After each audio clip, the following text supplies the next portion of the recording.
আবার tax enlistment, mandatory registration, central or unit registration ছিল, unit registration যেগুলো ছিল ভ্যাট রেজিস্ট্রেশনের বিভিন্ন ধরন। তার মধ্যে আমরা থ্রেশহোল্ডটা এখানে আবার রিভিশন হয়েছিল।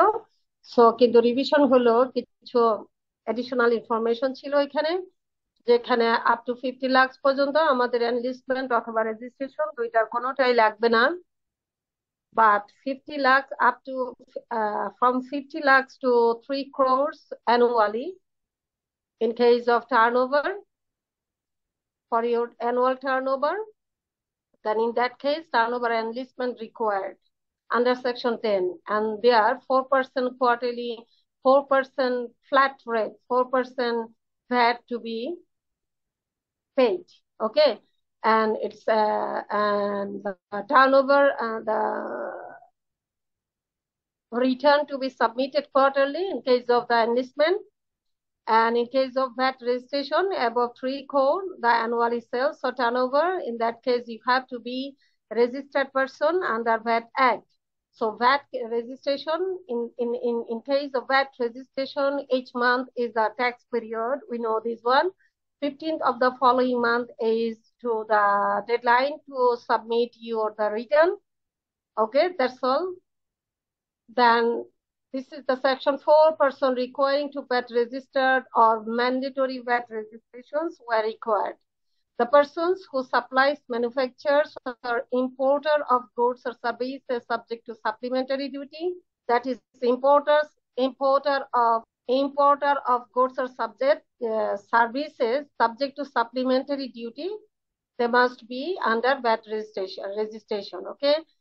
And then manufacturer supplier, if they are manufacturer supply of goods and services, it is subject to the supplementary duty. And the second one, provide goods or services or both by participating in any tender, contract, work order.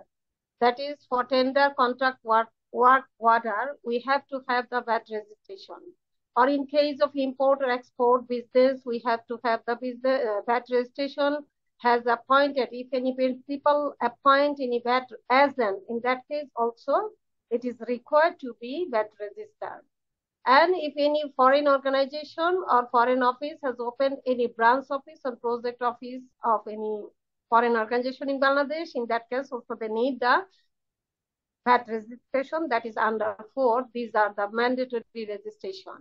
And the last and final one, all business industry area decided by the board, like so board can decide any decision can to be taken by the board. If the board decide and declare it, so they also need to be under that registration. Okay, these were the section 4, and section 5 was there. Registration. Section 5 for next 3 minutes we will review, and then we will go for today's class. Okay. Central registration and unit registration. Central registration is required. Books, if the organization or the person books and records are maintained centrally. Books and records, it means the financial statements prepared and maintained centrally using the automated system that is software based. They require the central registration, and unit registration means books and records are kept at separate location. It means several times I repeated that books and records means here financial statement preparation. If any organization, their financial statements are prepared separately for each unit, they need the unit registration under that Act. And the exceptions of this section is, this section is not applicable for goods related to tobacco. Related to tobacco, they need unit, that is tobacco related business, tobacco related goods. Related to tobacco, any business, they need to have unit registration. They cannot They cannot be under central registration. This is the exception of Section 5. That is, in case of tobacco, Section 5 is not applicable. And inter-transfer from branch to branch transfer will not be considered for VAT. Okay, that's all regarding Section 5. Yes, ma'am. Ma'am আমাদেরকে class সিনপসিসটা maybe share করা হয়নি। Sorry. না ma'am. Hello. Share করা হয় নাই? না ma'am. Okay, I am giving it now. I think you already got this one, the last class synopsis. I have attached now to the chat box. Please check your chat box if you Yes, ma'am, it's here.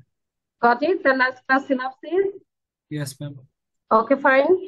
And today's class synopsis also I can give here because sometimes it is missed. Today's class is, we will read today from section 15 to 26. So I'm giving this one also.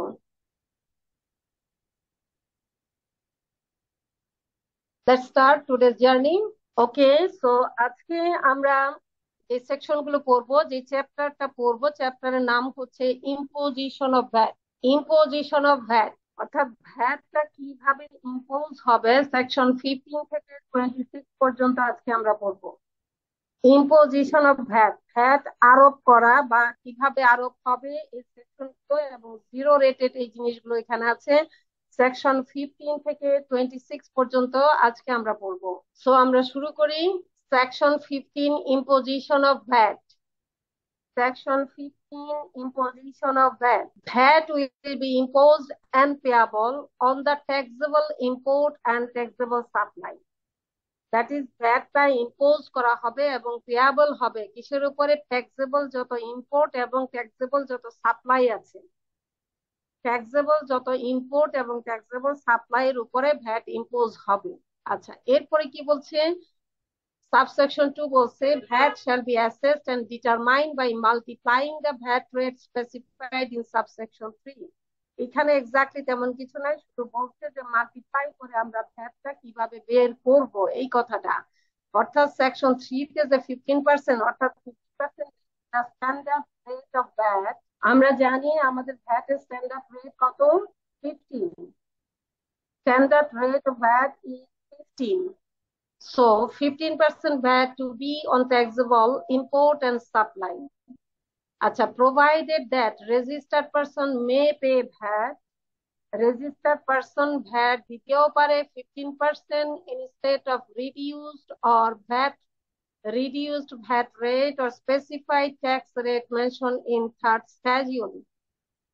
আচ্ছা, এখন দেখেন এখানে যে কথাটা বলছে খুব গুরুত্বপূর্ণ কথা, খুবই গুরুত্বপূর্ণ কথা। যে আচ্ছা, আমি বলতে চাচ্ছি সেকশন 15 এ একটা শর্ত আছে বা একটা যেটা বলা হচ্ছে যে রেজিস্টার্ড পারসন কি করতে পারে? 15% যে স্ট্যান্ডার্ড রেট আছে সেই কথাটা বলতে চাচ্ছিলাম যে একজন একটা অর্গানাইজেশন বা কোনো ব্যক্তি সে যদি ভ্যাট রেজিস্টার্ড পারসন হয় তাহলে রেজিস্টার্ড পারসনের আমাদের স্ট্যান্ডার্ড রেট হলো 15%। এখন কেউ যদি মনে করেন তৃতীয় তফসিলে বর্ণনাকৃত, তৃতীয় তফসিলে আমাদের যে ট্রাঙ্কেটেড ভ্যালু বা রিডিউসড রেট গুলো আছে, কি কি আছে সেখানে? 5%, 7.5%, 10%। এখন মনে করেন যে আমি 5%, যেই 5%-এর মধ্যে মেনশন করা যে প্রোডাক্ট বা সার্ভিস গুলো আছে সেইগুলার যে কোনো একটা বিজনেস করি।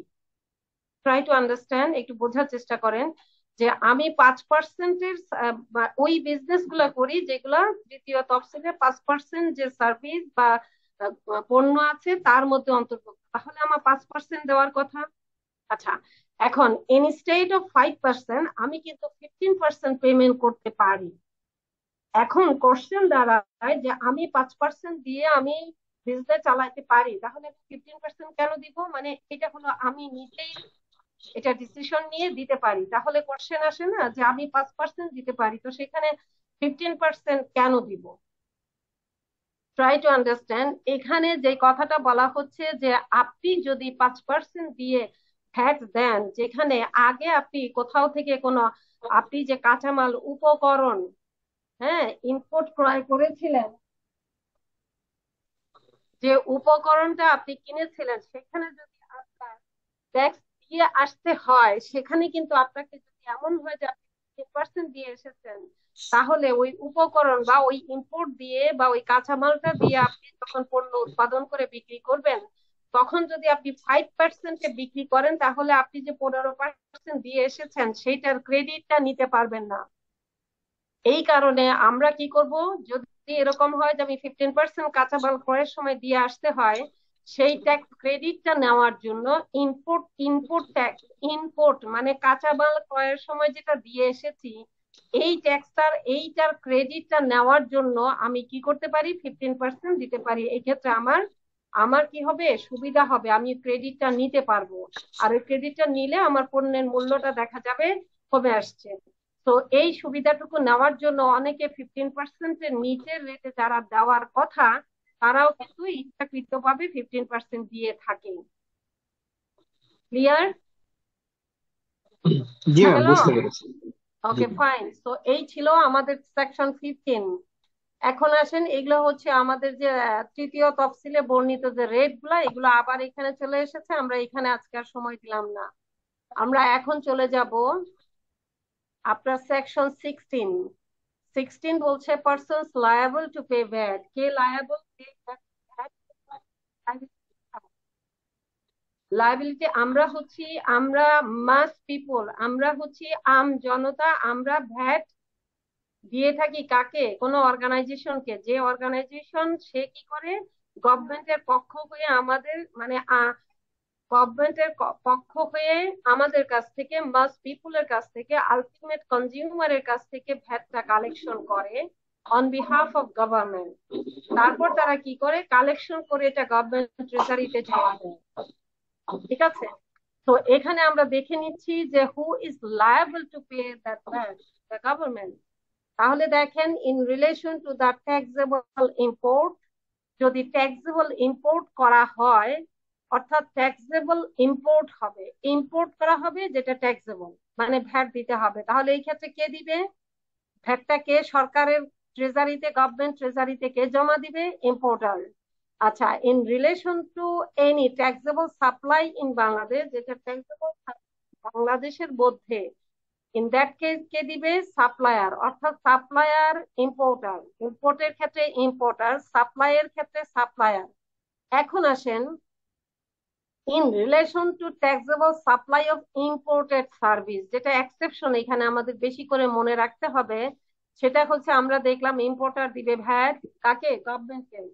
ইম্পোর্টার দিবে ভ্যাট গভর্নমেন্টকে, সাপ্লায়ার দিবে ভ্যাট গভর্নমেন্টকে, যেখানে যেখানে কি ট্যাক্সেবল সাপ্লাই হবে। কিন্তু সাবসেকশন সি তে একটু আমরা খেয়াল করে শুনতে হবে, এই জায়গাটা এক্সেপশন আছে। এটা হচ্ছে taxable supply of imported service, অর্থাৎ আমি বিদেশ থেকে যখন সার্ভিস ইম্পোর্ট করা হয়, বিদেশ থেকে যখন সার্ভিস ইম্পোর্ট করা হয়, এই ক্ষেত্রে যিনি রিসিভ করছেন সার্ভিস, রেসিপিয়েন্ট, ওই রেসিপিয়েন্ট যিনি আছেন তিনি এটা ট্যাক্সটা দিবেন। এইটা হলো রিভার্স, মানে উল্টা হয়ে গেছে। দেখেন, ট্যাক্সেবল সাপ্লাইয়ের ক্ষেত্রে সাপ্লায়ার দিবে, ইম্পোর্টারের ক্ষেত্রে ইম্পোর্টার দিবে, যিনি ইম্পোর্ট করছেন তিনি দিবেন। কিন্তু এই ক্ষেত্রে সার্ভিস রিপোর্ট করার ক্ষেত্রে রেসিপিয়েন্ট ট্যাক্সটা দিবে। সো এটা আমাদের একটু স্পেশালি মনে রাখতে হবে। এবং এই রিলেটেড সেকশনটা আমরা একটু পরেই ডিটেইল পড়ে নেব, সেকশন 20 রিভার্স। ঠিক আছে, আমরা একটু পরেই পড়বো। In relation to other cases, supplier of recipient of services. আসেন section 17, আমরা 16 শেষ করলাম, so now section 17, supplies made within Bangladesh. আমরা কোন imposition of VAT, imposition of VAT. Ma'am, clearly শুনতে পাচ্ছি না। Section 17, supplies made within Bangladesh. বাংলাদেশের ক্ষেত্রে সাপ্লাই করা বাংলাদেশে সাপ্লাই করা হলে, for the purpose of section 15 যে বলা আছে আমরা ট্যাক্স দিব, স্ট্যান্ডার্ড রেটে দিব, এবং এটা কে দিবে? Following to be treated in Bangladesh, নিম্নলিখিত এই দুই ধরনের সাপ্লাই বাংলাদেশে সংঘটিত হবে এবং এটা কি হবে, ট্যাক্সেবল হবে, দ্যাট ইজ ভ্যাটেবল। আচ্ছা, এখন আসেন তাহলে কি সেই দুইটা, সেটা হচ্ছে any supply made by resident. আমরা কি রেসিডেন্ট পড়েছি? রেসিডেন্ট কে? হ্যাঁ, জি জি ম্যাম, জি ম্যাম। 172 দিন থাকতে হবে লাস্ট ইয়ারে, 4 বছরে 365 দিন। হ্যাঁ, good. তো আমরা রেসিডেন্ট জানি, তো এই রেসিডেন্ট যখন কোনো সাপ্লাই করবে তখন এটা বাংলাদেশের মধ্যে ধরে এটার উপরে ট্যাক্স হয়ে যাবে, ভ্যাট হয়ে যাবে। আচ্ছা, এরপরে any supply made by a non resident. Non resident supply করছে carrying on economic activity from or through a fixed place in Bangladesh. মনে রাখবেন এখানে কিন্তু নন রেসিডেন্ট।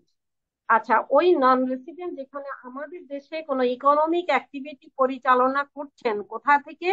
একটা fixed place in Bangladesh, fixed প্লেসটা ফিক্স।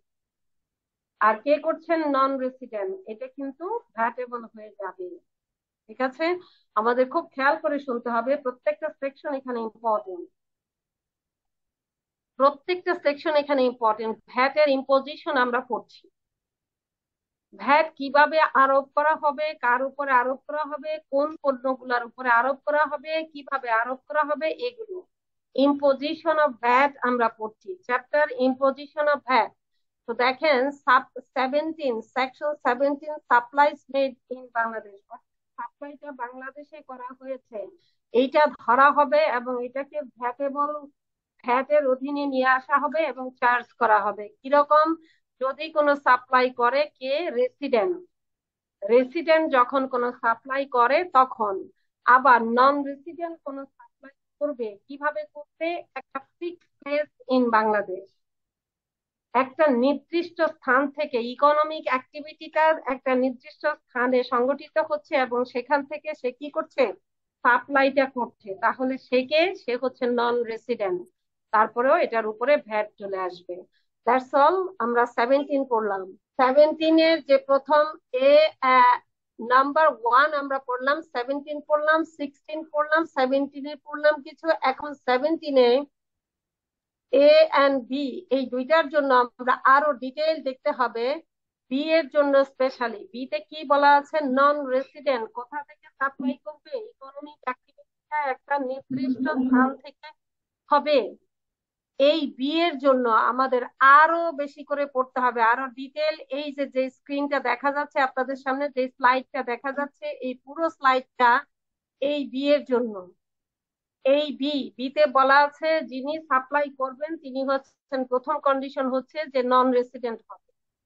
সেই নন রেসিডেন্ট তিনি সাপ্লাই করবেন এবং একটা fixed place in Bangladesh, in BD মানে Bangladesh, fixed place in Bangladesh. তাহলে এখানে আরো কিছু নাম্বার বি এর জন্য নাম্বার সি তে ডিটেইল বলা আছে। দেখেন, any supply other then B, any supply other than B by a non-resident if the supply, ওখানে কি কন্ডিশন ছিল? দুইটা কন্ডিশন, এক হচ্ছে নন রেসিডেন্ট সাপ্লাই করবেন, আরেকটা কি? একটা ফিক্সড প্লেস থেকে। তো এখানে বলছেন যে নন রেসিডেন্ট সাপ্লাই করবেন, নন রেসিডেন্ট সাপ্লাই করবেন যদি সাপ্লাইটা এমন হয় যে যেটা relate to an immovable property. Immovable property আমরা জানি, ইমুভেবল প্রপার্টি মানে কি? বিল্ডিং, ল্যান্ড, বিল্ডিং যেগুলো মুভ করা যায় না, পদ্মা ব্রিজ, যে কোনো ব্রিজ বা ইনফ্রাস্ট্রাকচার যেটা মুভ করা যায় না, ওই ইমুভেবল প্রপার্টি গুলো যদি সাপ্লাই হয় এবং ওই ল্যান্ডটা যদি attach to it situated in বাংলাদেশে হয়, বাংলাদেশের ল্যান্ডটা অবস্থিত এবং এর সাথে যে একটা ইমুভেবল প্রপার্টি এর উপরে আছে, এইটা সাপ্লাইয়ের ক্ষেত্রে কি হবে? নন রেসিডেন্ট যদি এটা করে। তারপরে আর কি বলছে? এবং যদি সাপ্লাইটা relates to a goods that is transferred, conferred, installed or assembled in Bangladesh. Assembled যদি বলি আমরা, এই যে অ্যাসেম্বল করে না কোনো বিভিন্ন রকম আপনার মানে টোটাল পার্টস গুলো এনে আমাদের দেশে যেগুলাকে অ্যাসেম্বল করা হয়, ইনস্টল করা হয়। আবার যদি ট্রান্সফার্ড মানে হস্তান্তর করা, কনফার্ড মানে অর্পণ করা, এই ধরনের কার্যকলাপ যদি হয় ওই পণ্যের সাথে রিলেটেড, যেটাকে ট্রান্সফার্ড বা অর্পণ করা, হস্তান্তর করা হয়, কনফিয়ার্ড বা অর্পণ করা হয়, ইনস্টল করা হয়, অ্যাসেম্বলেড হয় ইন বাংলাদেশ। তাহলে এই সাপ্লাই গুলোর ক্ষেত্রে কি হবে?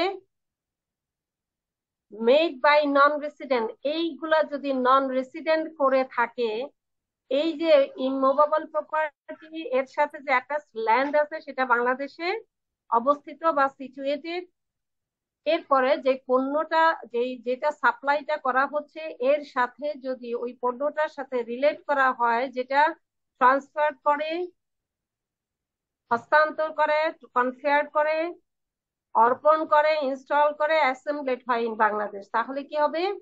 এরপরে তারপরে 3 তে বলছে সাবসেকশন C3, যদি supply is any of the following is made to VAT unregistered person. এখানে কিন্তু আরেকটা ক্রাইটেরিয়া আমাদের এখানে চলে আসছে, নন রেসিডেন্ট। কিন্তু আমরা কি পড়ছি?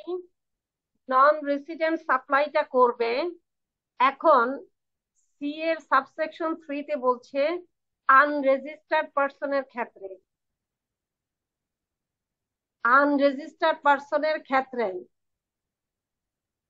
সি যদি এখানে দেখেন, সি এর নন রেসিডেন্ট কি করবে? সাপ্লাই কে করবে? মেড করবে সাপ্লাই বাই নন রেসিডেন্ট। এবং এইটা যদি কাকে দেয়? ভ্যাট আনরেজিস্টার্ড কোন পার্সনকে দেয়, তাহলে এগুলা বাংলাদেশে ট্রিট করা হবে। আমরা কি পড়ছি? আমরা হয়তোবা বিগিনিং থেকে ভুলে যাব। আমরা পড়ছি নিম্নলিখিত এই সাপ্লাই গুলাকে বাংলাদেশে ট্রিট করা হবে, বাংলাদেশে সাপ্লাইটাকে মেইড করা হবে, ধরা হবে বাংলাদেশে। আমরা তাই পড়ছি। এখন আমরা সাবসেকশন সি-তে পড়ছিলাম নন রেসিডেন্ট কোন সাপ্লাই করবে, সাবসেকশন 3 বলছে ভ্যাট আনরেজিস্টার্ড কোন পার্সনকে। তাহলে এইখানে ট্রানজেকশনটা হচ্ছে কার মাধ্যমে, কার কার মধ্যে? একজন হচ্ছে নন রেসিডেন্ট, আরেকজন হচ্ছে ভ্যাট আনরেজিস্টার্ড, যিনি সাপ্লাইটা নিবেন বা গ্রহণ করবেন। তাহলে কি হয়? The service is physically provided in Bangladesh. এবং এই ঘটনাটা যদি ঘটে ফিজিক্যালি, তাহলে এটা বাংলাদেশে ধরা হবে, ট্রিট করা হবে বাংলাদেশে।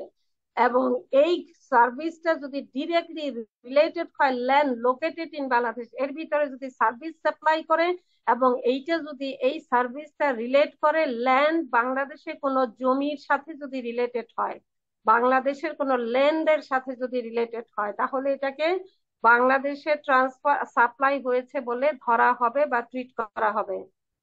আমরা পড়ছি ট্রানজেকশন ঘটছে কার মধ্যে? দুইটা পার্টির মধ্যে। একটা হচ্ছে নন রেসিডেন্ট, অপর পার্টি তিনি হচ্ছেন ভ্যাট আনরেজিস্টার্ড পারসন। তাহলে এদের মধ্যে যে ট্রানজেকশন ঘটতেছে, এই ঘটনাগুলো আমরা বাংলাদেশে ট্রিট করব। বাংলাদেশে সাপ্লাইটা হয়েছে এইটা আমরা ট্রিট করব বা ধরে নিব, এবং সেভাবে ভ্যাটের ট্রিটমেন্ট দেওয়া হবে।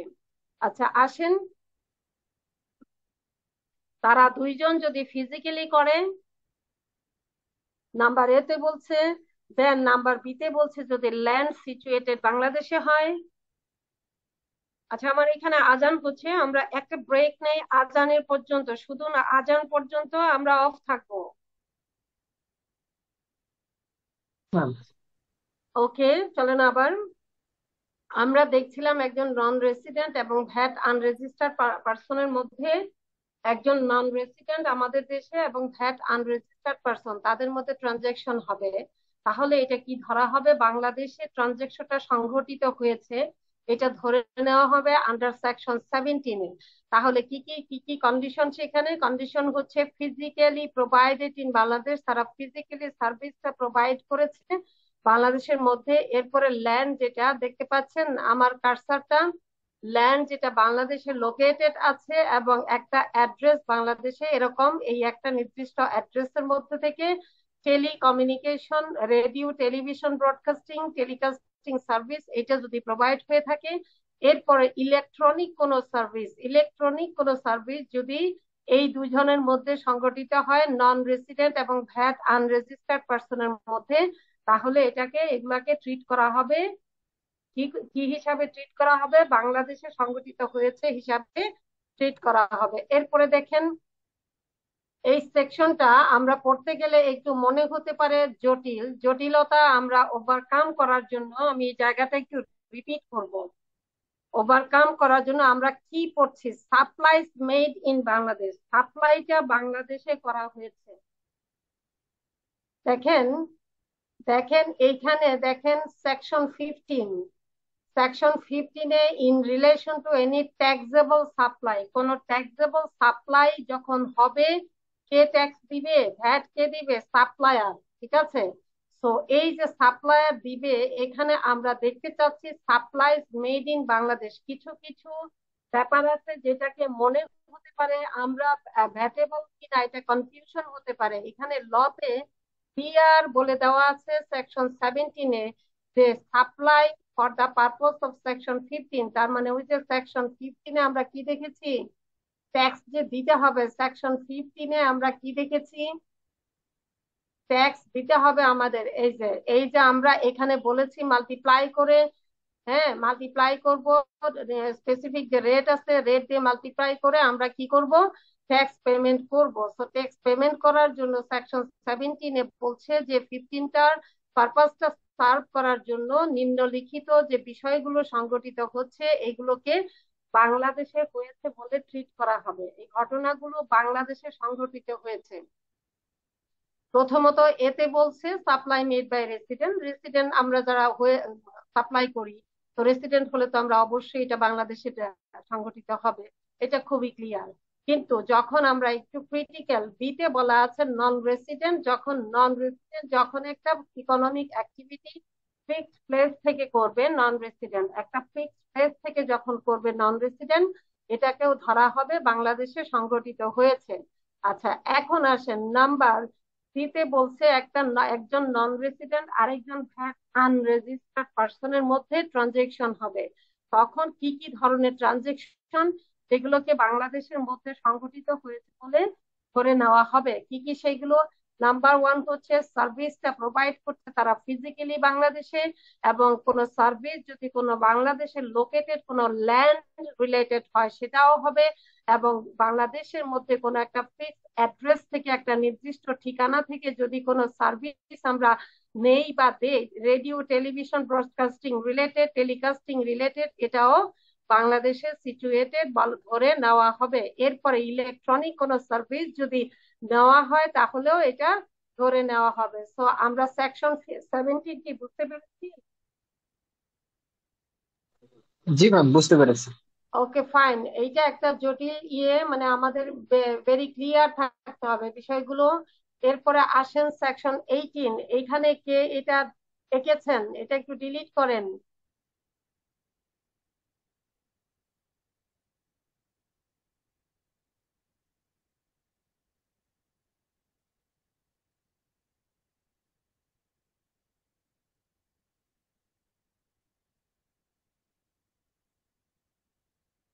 সেকশন 18 আমরা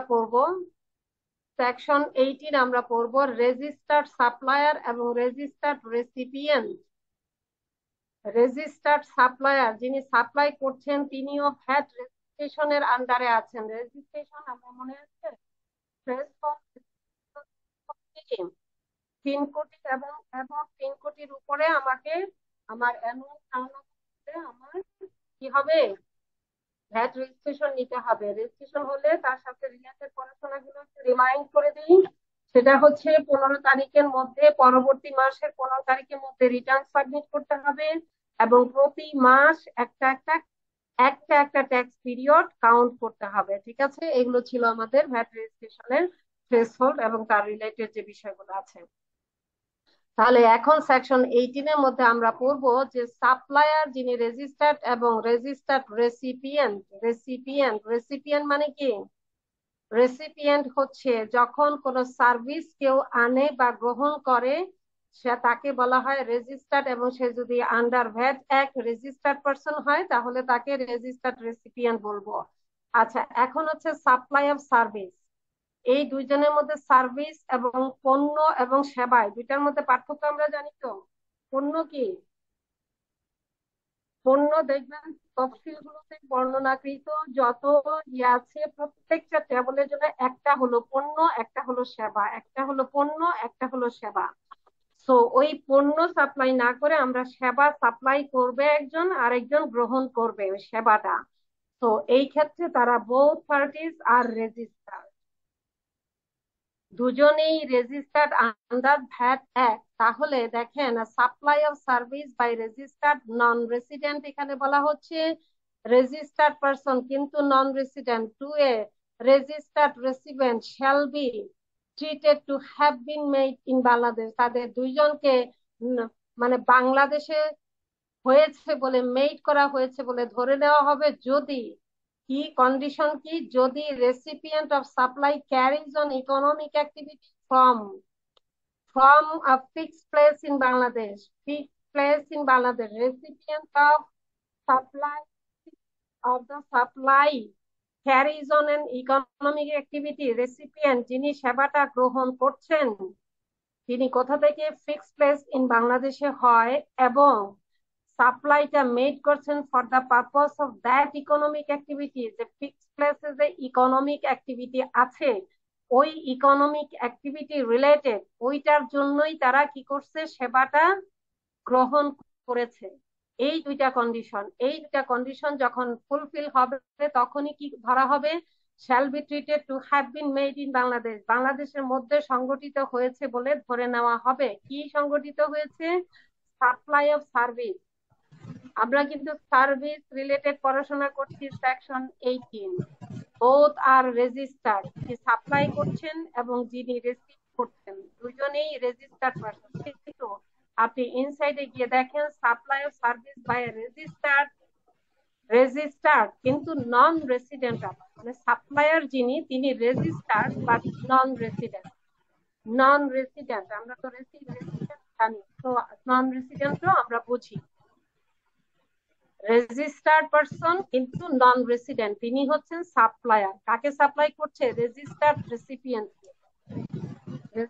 রেসিপিয়েন্টকে সাপ্লাই করছে এবং তারা সাপ্লাইটা যখন করবে তাদেরকে ধরে নেওয়া হবে, ট্রিট করা হবে have been made in Bangladesh. Condition গুলা কি, কন্ডিশন হচ্ছে রেসিপিয়েন্ট যিনি আছেন, সাপ্লাইয়ের যিনি রেসিপিয়েন্ট আছেন, যিনি সেবাটা গ্রহণ করবেন তিনি কি করবেন, carries on an economic activity from a fixed place in Bangladesh, এবং ওই ফিক্সড প্লেসের মধ্যে তার যে ইকোনমিক অ্যাক্টিভিটিটা আছে ওই ইকোনমিক অ্যাক্টিভিটির পারপাসেই ওই সেবাটা গ্রহণ করবে। ক্লিয়ার? জি ম্যাম, ক্লিয়ার। ক্লিয়ার।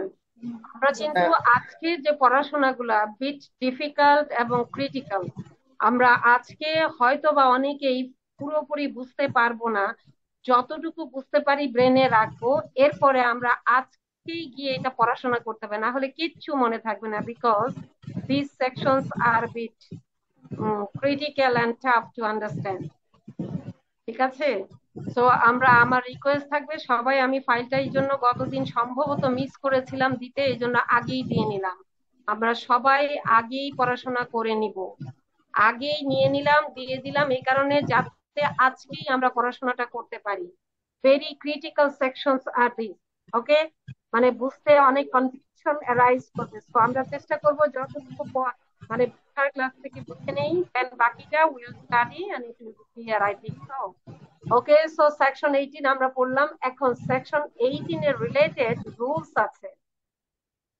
রুলসটা হচ্ছে সেকশন 18 এর রিলেটেড একটা রুলস আছে, সেটা হচ্ছে রুল 18 ক, subsection 1, supply of goods or services against international tender. International টেন্ডারের এগেইনস্টে যখন কোনো সাপ্লাই হবে পণ্য বা সেবার, দেখে তাহলে এগুলাকে ধরে নেওয়া হবে ডিমড এক্সপোর্ট। আমরা এক্সপোর্টের ডেফিনিশন করেছিলাম।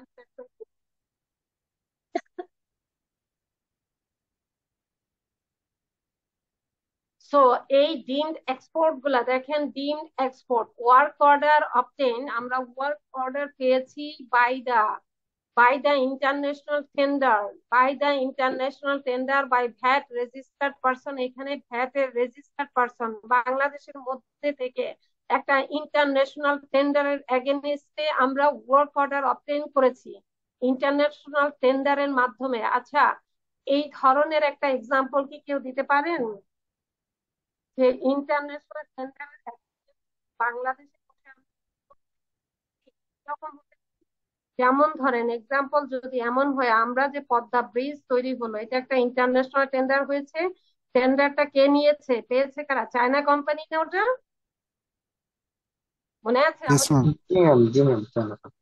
ওই চায়না কোম্পানি, এটা একটা ইন্টারন্যাশনাল টেন্ডার হয়েছিল, ওই টেন্ডার তারা নিয়েছে, তারা পেয়েছে। পেয়ে তারা এখন কথা হচ্ছে তারা যে পেলো টেন্ডারটা পেয়ে তারা bridge তৈরি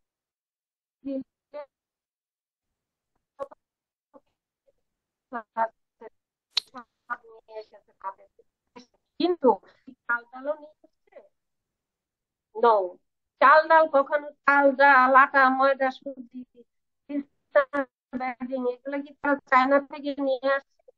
আনে নাই, তারা এখান থেকেই কিনেছে চাল ডাল। মানে নিত্য প্রয়োজনীয় যে দ্রব্য আছে বডির জন্য, মানে লাইফের জন্য, সেগুলো কিন্তু এখান থেকে কিনেছে। সো এইরকম তখন ইন্টারন্যাশনাল টেন্ডারের এগেনস্টে, হ্যাঁ, যখন আপনার ওয়ার্ক অর্ডারের মাধ্যমে যখন কোনো পাওয়া যায় যে যেগুলাকে ডিমড এক্সপোর্ট হবে, যে এগুলা যদিও চায়নারা এটা খেয়েছে আমাদের দেশে বসে, কিন্তু এটা ইন্টারন্যাশনাল টেন্ডারের এগেনস্ট। হ্যাঁ, এখন এইখানে যে সাপ্লাই যে হবে for supply of any goods or services within Bangladesh through LC in foreign currency, অর্থাৎ এদের সাথে যখন কোনো এই যে ট্রানজেকশন গুলো এখানে ঘটেছে, এটা কিন্তু ফরেন কারেন্সিতে হবে এবং এলসির মাধ্যমে, subject to submitting prescribed document to divisional office. এই ক্ষেত্রে যিনি সাপ্লাই করবেন ডিভিশনাল অফিসে এই ডকুমেন্ট গুলো সাপ্লাই করতে হবে, যা সাবমিট করতে হবে, যাতে করে এটাকে ডিমড এক্সপোর্ট, যেটাকে এক্সপোর্ট হিসাবে বিবেচনা করা হয়। এবং সেই ক্ষেত্রে ভ্যাট যেভাবে বলা আছে সেভাবেই ট্রিট করা হবে। তো আমরা দেখে নেই যে ডকুমেন্ট এর সাথে রিলেটেড কিছু ডকুমেন্ট আমাদের কোথায় জমা দিতে হবে। ডিভিশনাল অফিস, ডিভিশনাল কি অফিস, ডিভিশনাল ভ্যাট এর divisional office. Documents required to be submitted to the divisional অফিসারের কাছে। ডিভিশনাল অফিসারের কাছে আমরা সাবমিট করব যে ডকুমেন্ট গুলো, সেগুলো কি কি জন্য সাবমিট করব বলেন তো? এই যে ইন্টারন্যাশনাল টেন্ডার ওয়ার্ক অর্ডার পেয়েছি, তার মাধ্যমে বাই ইন্টারন্যাশনাল টেন্ডার, হ্যাঁ, হ্যাট রেজিস্টার্ড পারসন কিন্তু আমি, এবং আমি বাংলাদেশি, কিন্তু সাপ্লাইটাকে ধরা হবে deemed export. Try to understand, এই সাপ্লাইটাকে ধরে নেওয়া হবে ডিমড এক্সপোর্ট। আচ্ছা, এই ক্ষেত্রে ডকুমেন্ট আমাদের প্রোভাইড করতে হবে কোথায়? ডিভিশনাল অফিসারের কাছে। ডিভিশনাল অফিসে ডকুমেন্ট গুলা হচ্ছে টেন্ডারের কপি দিতে হবে, অর্ডার অফ সাপ্লাই দিতে হবে অ্যাপ্লিকেবল কেসে, আর কপি অফ পারচেস অর্ডার দিতে হবে, যেখানে যেটা লাগে আর কি। আচ্ছা, ডেসক্রিপশন থাকবে, পণ্যের অ্যামাউন্ট থাকবে, মানি পে থাকবে, বিল অফ এন্ট্রি বা ট্যাক্স ইনভয়েস থাকবে, তার declaration of input output certificate থাকবে, ইন কেস অফ মানে অ্যাপ্লিকেবল যদি হয় অফ লোকালি কালেক্টেড গুডস আর সার্ভিসেস। ঠিক আছে, মানে যেখানে যেটা প্রয়োজন আমরা সেখানে এই ডকুমেন্ট গুলোর মধ্যেই হবে। সবগুলা হয়তো প্রত্যেকটা সাপ্লাইয়ের ক্ষেত্রে লাগবে না, বাট যখন যেটা লাগবে সেটা দিতে হবে। আচ্ছা, bank attested copy of proceed realisation certificate, যেটাকে সংক্ষেপে পিআরসি বলা হয়, proceed realisation certificate. Bank attested copy of proceed realization certificate for availing decreasing adjustment for input tax এবং সাপ্লিমেন্টারি ডিউটি, যদি সাপ্লিমেন্টারি ডিউটির আন্ডারে দ্বিতীয় তফসিলে বর্ণনাকৃত কোনো পণ্য আমরা দিয়ে থাকি, তাহলে সেই ক্ষেত্রে এটা লাগবে পেইড এগেইনস্ট গুডস আর সার্ভিসেস। ঠিক আছে, PCR, bank attested copy of PCR for availing decreasing adjustment. Decreasing অ্যাডজাস্টমেন্টটা আরো ডিক্রিজিং অ্যাডজাস্টমেন্ট আমরা কখন কখন দিতে হয় আমরা কিন্তু দেখে এসেছি। কোথায়? সেকশন 2 সাবসেকশন কত ছিল মনে আছে? ডিক্রিজিং অ্যাডজাস্টমেন্ট দেওয়ার জন্য আমাদের bank attested copy of PRC লাগবে। ঠিক আছে, ফর ইম্পোর্ট ট্যাক্স এবং সাপ্লিমেন্টারি ডিউটি। ঠিক আছে, তো আমরা এই ডকুমেন্ট গুলো আমরা আমাদের মাথায় নিয়ে নিব, বিকজ এক্সামে কোথা থেকে আসবে নোবডি নোজ। সো তো আমরা দেখলাম, এখন আমরা যাব পরবর্তী সেকশনে। আসেন section 19। Section 19, VAT agent of non resident. যখন VAT agent of non resident যখন আমাদের দেশে ভ্যাট এজেন্ট নিয়োগ করে তার পক্ষ হয়ে ভ্যাট এর রিলেটেড কাজকর্ম করার জন্য, তাহলে কিভাবে এই প্রসিডিউরটা লেখা আছে সেকশন 19-এ আমরা এখন পড়বো। আর non-resident who does not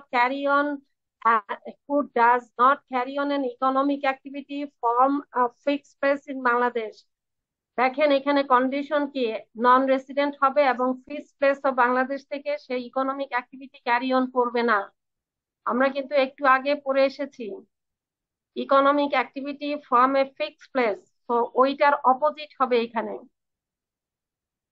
fixed place থেকে বিজনেসটা ইকোনমিক অ্যাক্টিভিটিটা ক্যারি অন হবে না, সে কি করবে?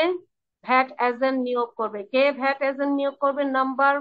কন্ডিশন নাম্বার 1 হচ্ছে নন রেসিডেন্ট হবে এবং ফিক্সড প্লেস থেকে ইকোনমিক অ্যাক্টিভিটি ক্যারি অন করবে না, সে কি করবে? ভ্যাট এজেন্ট নিয়োগ করবে। আচ্ছা, এরপরে আসেন। আচ্ছা, such VAT agent of non resident shall bear, মানে ওই যে নন রেসিডেন্ট নিয়োগ করলো তিনি সকল প্রকার দায় দায়িত্ব, all responsibilities and carry out all activities of non-resident and shall be jointly and severally liable for the payment of all the dues, including taxes, fines, penalties, and interest that may be imposed. অর্থাৎ ওই VAT agent ওই non resident পার্সনের পক্ষ হয়ে কি করবে? সে তার সকল ভ্যাট রিলেটেড যত প্রকার দায় দায়িত্ব আছে সবকিছু সে বেয়ার করবে এবং পেমেন্ট করবে। ঠিক আছে? কি কি থাকতে পারে তার মধ্যে? ট্যাক্স, ফাইন্স, পেনাল্টিস, ইন্টারেস্ট ইত্যাদি যদি হয়ে থাকে এই সব সে দেখাশোনা করবে, বেয়ার করবে, পে করবে ইত্যাদি। মানে রিটার্ন সাবমিট করবে, যা যা রেসপন্সিবিলিটি আছে everything. Okay, VAT registration shall be with the name of principal. এখানে ইম্পর্টেন্ট কথা হচ্ছে ভ্যাট রেজিস্ট্রেশন ভ্যাট এজেন্ট নিয়োগ করবে কে? একজন নন রেসিডেন্ট। কার নামে হবে? এটা এজেন্টের নামে হবে নাকি নন রেসিডেন্ট তার নামে হবে? ক্লিয়ার বলে দেওয়া আছে কার নামে হবে? নেম অফ দ্য প্রিন্সিপাল, মানে নন রেজিস্টার্ড ওই লোকের নামে হবে। নন রেজিস্টার্ড যিনি ভদ্রলোক এনার নামে হবে, এনাকে এখানে বলা হবে প্রিন্সিপাল। আচ্ছা, the board may prescribe the manner, conditions of appointment and the responsibilities of the VAT agent. এটা কি করতে পারে? বোর্ড মানে জানি তো কি করতে পারে? এগুলা ম্যানার, কন্ডিশন এবং এগুলা দিতে পারে বা ঠিক আছে। So that's all regarding 19। Make sense? Okay, এখন আমরা পড়বো section 20, imported service reverse charge to recipient. যেটা একটু আগে বলেছিলাম আমরা সেকশন 20-তে রেসিপিয়েন্ট আমরা দেখেছি সাপ্লায়ার, ইম্পোর্টার এরা ভ্যাট লায়াবল টু পে, তাই না? Liable to pay. কিন্তু এখানে রিভার্সাল কিরকম? এখানে রেসিপিয়েন্ট ইম্পোর্টেড সার্ভিসের ক্ষেত্রে যিনি যিনি আমরা এতক্ষণ ধরে দেখে এসেছি যিনি পণ্য সাপ্লাই করেন সাপ্লায়ার দেয়, যিনি ইম্পোর্ট করেন ইম্পোর্টার দেয়, কিন্তু এখানে যখন সার্ভিস ইম্পোর্ট হবে সেই ক্ষেত্রে রেসিপিয়েন্ট পে করবে। এটা হলো এক্সেপশন। এই আর এটার ডিটেল কিভাবে দেওয়া হবে ইত্যাদি প্রসিডিউর মেনশন করা আছে সেকশন 20-তে। So section 20 B, pay your attention please, very critical. হ্যাঁ, পে ইউর অ্যাটেনশন যাতে আমরা বুঝে নিতে পারি। Supply of any taxable service shall be a taxable supply. Supply of any taxable supply, এই taxable সার্ভিসটা সাপ্লাই যখন হবে এটা taxable সাপ্লাই হিসাবে ধরা হবে যদি রেসিপিয়েন্ট অ্যাকোয়ার করে, যদি রেসিপিয়েন্টটা অ্যাকোয়ার করে ওই সার্ভিসটাকে in the process of his economic activities. এটা হচ্ছে কন্ডিশন। মানে কিভাবে আমরা টোটাল প্রসিডিউরটা এখানে দেখবো যে মানে ইকোনমিক অ্যাক্টিভিটি রিলেটেড যিনি রেসিপিয়েন্ট আছেন তিনি এই সার্ভিসটা আনবেন, দ্যাট ইজ ইম্পোর্ট করবেন। কিসের জন্য? তার ইকোনমিক অ্যাক্টিভিটিস রিলেটেড। আচ্ছা, এবং ওই সার্ভিসটা প্রোভাইড করবে কোথায়? বাংলাদেশে। In the process of an economic activity such service is taxable. এইটা কি হবে? ট্যাক্সেবল হবে। আচ্ছা, এখন দেখি সাবসেকশন 2 তে বলছে ভ্যাট পেয়াবল, কে পেমেন্ট করবে? রেসিপিয়েন্ট। আমরা তো এটা প্রথম থেকেই বলে আসি, রেসিপিয়েন্ট মানে এখানে রিভার্স, মানে উল্টা। যেখানে আমরা সবসময় দেখে পে করে, ভ্যাট পে করবে। আচ্ছা, এই ভ্যাট পেয়াবল হবে বাই দ্য রেসিপিয়েন্ট, এই কথাটাই বলা আছে। এবং এই ক্ষেত্রে তার কি হবে? Taxable supply of imported service is both input tax and output tax for the person. এই ক্ষেত্রে তার কিন্তু করতে হবে এটা ইনপুট এবং আউটপুট দুইটা ট্যাক্স হিসাবে এটা গণ্য করা হবে। আচ্ছা, এখন নাম্বার 3 তে ইফ এনি অ্যাডজাস্টমেন্ট, যদি কোনো অ্যাডজাস্টমেন্ট ইভেন্ট ঘটে, হ্যাঁ, occurs for the supply of imported service, তাহলে কি হবে? That service would be a taxable supply in for the recipient of such service shall be treated as a supplier. Try to understand. সার্ভিসটা would be a taxable supply in for the recipient, মানে কখন ওই সার্ভিসটা আনা বা রেসিপিয়েন্টের কাছে কখন এটা ট্যাক্সেবল হবে, এই কথাটা বলতেছে। Service would be a taxable supply in for the recipient, রেসিপিয়েন্টের জন্য হবে of such supply sub service shall be treated as the supplier, মানে এইখানে তাকে অ্যাজ সাপ্লায়ার হিসাবে, মানে রেসিপিয়েন্ট তো দিবে এখানে, কিন্তু তাকে ট্রিট করা হবে এমন ভাবে যে তাকেই সাপ্লায়ার হিসাবে ধরে নেওয়া হবে, এই কথাটা বলা। বাস, এরপরে আরো আগাই আমরা দেখি যে এখানে ইম্পোর্টেড সার্ভিস মানে কি। ইম্পোর্টেড সার্ভিস মানে হচ্ছে if a person registered carries on economic activity from a fixed place in Bangladesh, এখানে কিন্তু ফিক্সড প্লেস বাংলাদেশ থেকে কি করতেছে? ইকোনমিক অ্যাক্টিভিটি গুলা ক্যারি অন করতেছে কে? রেজিস্টার্ড পারসন দ্বারা। আচ্ছা, from one or more fixed place outside Bangladesh. এবং বিষয়টা বোঝার চেষ্টা করেন, ইম্পোর্টেড সার্ভিস মিনস একজন লোক রেজিস্টার্ড যিনি বাংলাদেশে একটা ফিক্সড প্লেস থেকে ইকোনমিক অ্যাক্টিভিটি ক্যারিড অন করে বাংলাদেশে, এবং from one or more fixed place outside Bangladesh, এবং তার কিন্তু মানে একজন লোকই বাংলাদেশে তার ইকোনমিক অ্যাক্টিভিটি আছে যেখানে সে সেবাটা ইম্পোর্ট করে। এখন দেশের বাইরেও তারই কি আছে? ফিক্স আউটসাইড, তারই একটা আউটসাইডে, দেশের বাইরে তারই একটা বিজনেস প্লেস আছে দেশের বাইরে, কিন্তু সেখান থেকে সে ইম্পোর্ট করবে। তো এই ক্ষেত্রে যিনি রেসিপিয়েন্ট তাকে, মানে দুইজনই এক ব্যক্তি, কিন্তু যে যখন রিসিভ করবে তাকে তখন এটা কি করতে হবে? মানে ভ্যাটটা পেমেন্ট করতে হবে, রেসিপিয়েন্ট হিসাবে পেমেন্ট করতে হবে। তখন তাকে কনসিডার করা হয় যে তাকে সে মানে সাপ্লায়ার হিসাবে তাকে করা হয়, কিন্তু স্টিল কিন্তু সে রেসিপিয়েন্ট, সার্ভিসটা রিসিভ করছে, বাংলাদেশে করছে। এবং এই দুইজনকে ট্রিট করা হবে সেপারেট পার্সন হিসাবে ট্রিট করা হবে। দেখেন এতে বলা আছে তাদেরকে সেপারেট পার্সন হিসাবে ট্রিট করা হবে, এবং এই ক্ষেত্রে একজন হচ্ছে দেশের ভিতরে, আরেকজন হচ্ছে দেশের বাইরে। এইরকম এই যে বিতে এই কথাটা বলা আছে যে টু বি ডিম to have made to the person inside Bangladesh, অর্থাৎ যিনি রিসিভ করছেন তিনি রেসিপিয়েন্ট, তিনি বাংলাদেশ, যিনি পাঠাচ্ছেন সাপ্লাই দিচ্ছেন তিনি হচ্ছে দেশের বাইরে ধরে নেওয়া হবে। এরপরে আসেন এই টাইমটা কখন ধরা হবে? যখন সাপ্লাইটা মেড করা হয় তখনই সাপ্লাই টাইম হিসাবে বিবেচনা করা হবে। আচ্ছা, এরপরে value of service shall be determined.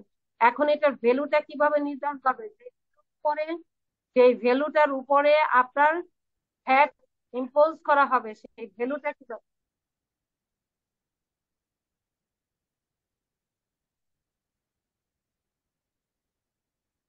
যে ভ্যালুটার উপরে ভ্যাটটা পরিশোধ করা হবে সেটা কিভাবে ধরা হবে? Supply was made by non resident outside Bangladesh to an association in Bangladesh. অর্থাৎ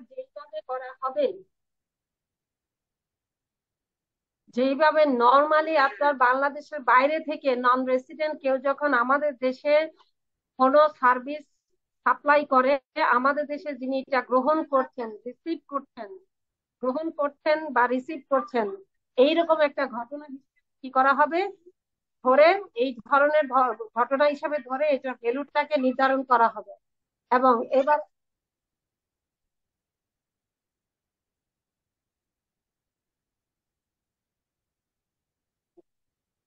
accept the service mentioned as exempted in first schedule. আচ্ছা, নাম্বার 5 হচ্ছে এখানে যে কথাগুলো বলা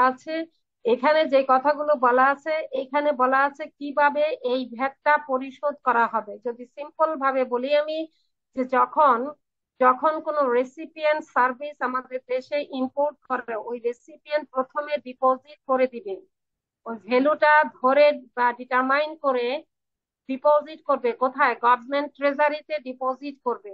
এরপরে অ্যাডভাইস করবে ব্যাংকে, যাতে ব্যাংকটা, এটা তো ইম্পোর্ট এক্সপোর্টের ক্ষেত্রে আমরা সবাই জানি পেমেন্ট কিভাবে হয়, ব্যাংকের মাধ্যমে না? ওই জি ব্যাংকে ম্যাম। পেমেন্ট করার জন্য অ্যাডভাইস দিবে ব্যাংকে। সুতরাং এই ক্ষেত্রে ব্যাংক কি করবে, ওইটা ডিডাক্ট করে দেন কি করবে, পরিশোধ করবে। অথবা আমরা কি করতে পারি, যদি এমন হয় আমি নিজে ব্যাংক ট্রেজারিতে, আমি যদি ট্রেজারিতে আগে জমা দেই, দেন ব্যাংকে অ্যাডভাইস দেন, তার ব্যাংক হচ্ছে পরিশোধ করে দিবে। অথবা যদি আমি না জমা দেই, আমি যদি রেসিপিয়েন্ট হয়ে আমি জমা দেই নাই, তাহলে ব্যাংক নিজে এটা কেটে রাখবে, কেটে রেখে এরপরে এটা কি করবে, সাপ্লায়ারকে পরিশোধ করবে। পুরা ঘটনাটা কি বোঝা গেছে? হ্যালো, ঘটনাটা কি বোঝা গেছে? রিভার রেসিপিয়েন্ট এখানে পেমেন্ট করছেন, ভ্যাটটা পেমেন্ট করছেন রেসিপিয়েন্ট। কিভাবে করছেন, এখানে যদি আমি রেসিপিয়েন্ট যদি ভ্যাটটা গভর্নমেন্ট ট্রেজারিতে জমা না দেই, এই ক্ষেত্রে ব্যাংক নিজেই কেটে রাখবে। যেহেতু পেমেন্টটা ব্যাংক থ্রুতে হয়, তো ব্যাংক নিজেই কেটে রাখবে, ব্যাংক নিজে কেটে রেখে দেন বাকিটা পরিশোধ করে দিবে। ঠিক আছে, এই হচ্ছে ঘটনা সেকশন 20, অনেক লম্বা সেকশন। সো এইখানে ঘটনাটা কিন্তু বুঝলে খুবই সিম্পল। ওকে, সো এই ছিল ঘটনা সেকশন 20। আমরা এখন করবো সেকশন 21। করবো আমরা সেকশন 21, যেটা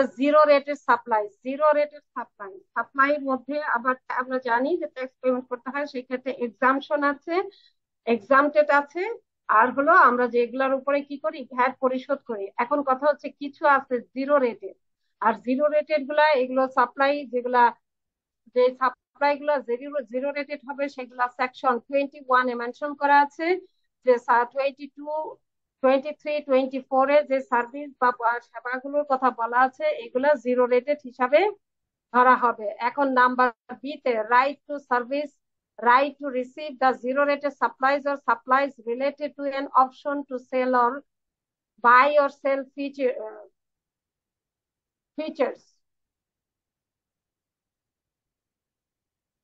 আচ্ছা, এই ক্ষেত্রে এই যে নাম্বার বি-তে যে কথাটা বলা আছে, এটা একটু সহজে বলে দেই। সেটা হচ্ছে এগুলা জিরো রেটেড হবে। যেমন কিছু আপনার ভাউচার কিনে অনেক থেকে বা বিভিন্ন বাটা দোকান থেকে, অথবা মনে করেন ইওলা থেকে ভাউচার কিনে আমরা গিফট করে থাকি। এটা আমরা এখনো কিন্তু বেশ পরিচিত একটা ব্যাপার এটা, তাই নাকি? এই ক্ষেত্রে এই ক্ষেত্রে কি হবে, এই ক্ষেত্রে যখন কেউ যদি আপনার করে, ম্যাম, আমি আপনার আপনার থেকে ভাউচার কথাটা কিনে ক্লিয়ারলি আপনাকে, বুঝতে পারি নাই। হ্যাঁ হ্যাঁ, মানে আপনার কথাটা ক্লিয়ারলি বোঝা যায় নাই ম্যাম, একটু অল্প মানে সাউন্ড ছিল, কাইন্ডলি যদি একটু রিপিট করতেন ভালো হতো। কোনটা কোনটা বলবো আবার? জি। বি? জি ম্যাম। আচ্ছা, বিতে যে ঘটনা, সেটা সেটা হচ্ছে আমরা একটু গল্প আকারে শুনে নেই। সেটা হচ্ছে, ধরেন আমি আড়ং থেকে একটা গিফট ভাউচার কিনলাম, আমি আপনাকে কোনো একটা কিছু গিফট করতে চাই। তো এটা আপনি যাতে পছন্দ করে কিনতে পারেন, ভেরি কমন এখন এটা। আড়ং থেকে দেখা যায় যে 5,000 টাকার একটা গিফট ভাউচার আমি কিনে এনে আপনাকে খামে ভরে দিয়ে দিলাম। শুনেছেন এগুলো? শুনে শুনে থাকেন না এখন, বাটার গিফট ভাউচার? জি জি ম্যাম, হ্যাঁ এটা তো, জি ম্যাম, এটা কমন মানে একটা সিনারিও বর্তমান হ্যাঁ, সেক্টরে। খুবই কমন সিনারিও এখন। সো এই ক্ষেত্রে যেটা হচ্ছে, আমি যখন আড়ং এর ভাউচারটা কিনে আনলাম, আমি কিন্তু ওখানে ভ্যাট দিয়ে এসেছি। এখন আমি যে আপনাকে গিফট করলাম, আপনি যখন ওই ওই 5,000 টাকার ভাউচারটা নিয়ে যখন আড়ং এ যাবেন, তখন কিন্তু আপনাকে আবার ভ্যাট দিতে হবে না, কারণ আমি একবার অলরেডি দিয়ে এসেছি। বুঝতে পেরেছেন? জি ম্যাম। এইটাকে কিন্তু এই যে ফিউচার ফিউচার মানে এটাকে an option to sell or buy or sell, সুতরাং এই ধরনের। আর এটার একটা এক্সাম্পল হচ্ছে গিফট ভাউচার ফ্রম আড়ং বা এরকম ফ্রম বাটা বা অ্যাপেক্স, এরকম বিভিন্ন ই থেকে তো আমরা দেখে থাকি এগুলা। তো এই ক্ষেত্রে আপনি যখন কেনাকাটা করতে যাবেন ওই 5,000 টাকার ভাউচার নিয়ে, তখন আপনার এটা জিরো রেটেড হবে। আর আমি যেহেতু আগে দিয়ে এসেছি এজন্য ওটা আমি কিন্তু ফুল ভ্যাটটা দিয়ে এসেছি। এজন্য আপনি যখন কিনতে যাবেন এটা কিন্তু আপনাকে ভ্যাট আবার পরিশোধ করতে হবে না, এটাকে বলা হয় জিরো রেট বা অপশন। বুঝতে পেরেছেন? আচ্ছা, এখন জি আসেন। ম্যাম, বুঝতে পারছি। Thank you. হ্যাঁ, এখন হচ্ছে নাম্বার 2 তে আসেন। If a supply is both exempted এবং জিরো রেটেড, যদি এমন হয় কোন সাপ্লাই যেটা এক্সামটেড মানে প্রথম তফসিলেও আছে আবার এটা জিরো রেটেড, তাহলে ইট shall be treated as zero rated not exempted. কেন বলেন তো? মানে এখানে কোশ্চেন হচ্ছে, এটা খুবই ইম্পর্টেন্ট, আমাদের কোশ্চেন চলে আসতে পারে, মানে এগুলা হচ্ছে কনফিউজিং ম্যাটার। হ্যাঁ, যেগুলাতে কনফিউশন রাইজ হয়। সো আমরা দেখবো কোনো একটা একটা ট্রানজাকশন যদি একটা পণ্য বা সেবা সেটা দুই জায়গায় আছে, আছে হলো এক্সামশনে প্রথম তফসিলে আছে, আবার জিরো রেটেড এখানেও আছে, তাহলে আপনি এটা কি হিসাবে ট্রিট করবেন? আপনাকে এটা জিরো রেটেড হিসাবে ট্রিট জিরো করতে রেটেড হবে। ম্যাম। আচ্ছা, এখন জিরো রেটের ক্ষেত্রে কারণ হচ্ছে জিরো রেটের ক্ষেত্রে কিছু কমপ্লায়েন্স ইস্যু আছে। কমপ্লায়েন্স মানে আপনাকে বুকস অফ অ্যাকাউন্টস এগুলো মেনটেন করতে হবে। আর আরেকটা সুবিধা কি, সেটা হচ্ছে ইম্পোর্ট ট্যাক্স ক্রেডিট নিতে পারবেন জিরো রেটের ক্ষেত্রে। যদি আপনি আপনি যদি কোনো ইম্পোর্টের ক্ষেত্রে যদি কোনো আপনি ট্যাক্স দিয়ে থাকেন সেই ক্রেডিটটা এখন পাবেন। এই কারণে আমরা জিরো রেটেড হিসাবে ট্রিট করব। বুঝা গেছে?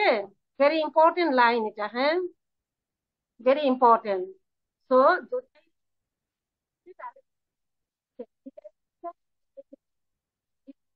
যদি এবং আমরা বুকস অফ অ্যাকাউন্টস মেনটেন করব এবং ট্যাক্স ক্রেডিট পাবো এই কারণে। আচ্ছা, এবার আসেন সেকশন 22, ল্যান্ড আউটসাইড বাংলাদেশ। বাংলাদেশের বাইরে অবস্থিত কোন ল্যান্ড, এই ক্ষেত্রে supply of immovable property shall be zero rated. Immovable property supply হয়েছে সেটা জিরো রেটেড হবে যদি ল্যান্ডটা to which immovable property relates is outside Bangladesh. Outside বাংলাদেশে আছে, এটা কিন্তু জিরো রেটেড হিসাবে ধরা হবে। কোনো সাপ্লিমেন্টারি ডিউটি কিন্তু জিরো রেটেড সাপ্লাইয়ের উপরে মনে রাখতে হবে আমাদের। Supplementary duty, supplementary supplementary duty impose হয় না। ভেরি ইম্পর্টেন্ট স্পেস মনে রাখতে হবে, সাপ্লিমেন্টারি ডিউটি ইম্পোজ হয় না। Zero rated supply, zero rated যে সেবা বা পণ্য সমূহ আছে, সেবা বা পণ্য সমূহ আছে, সার্ভিস বা গুডস যেটা আছে জিরো রেটেড, এটার উপরে কখনো সাপ্লিমেন্টারি ডিউটি ইম্পোজ হয় না, মনে রাখতে হবে।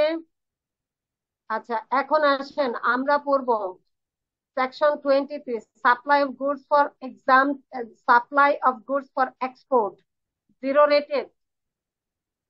আমরা কোন পণ্য যেগুলা সাপ্লাই করব এবং এটা জিরো রেটেড হিসাবে হবে। ঠিক আছে, জিরো রেটেড হিসাবে হবে কিরকম?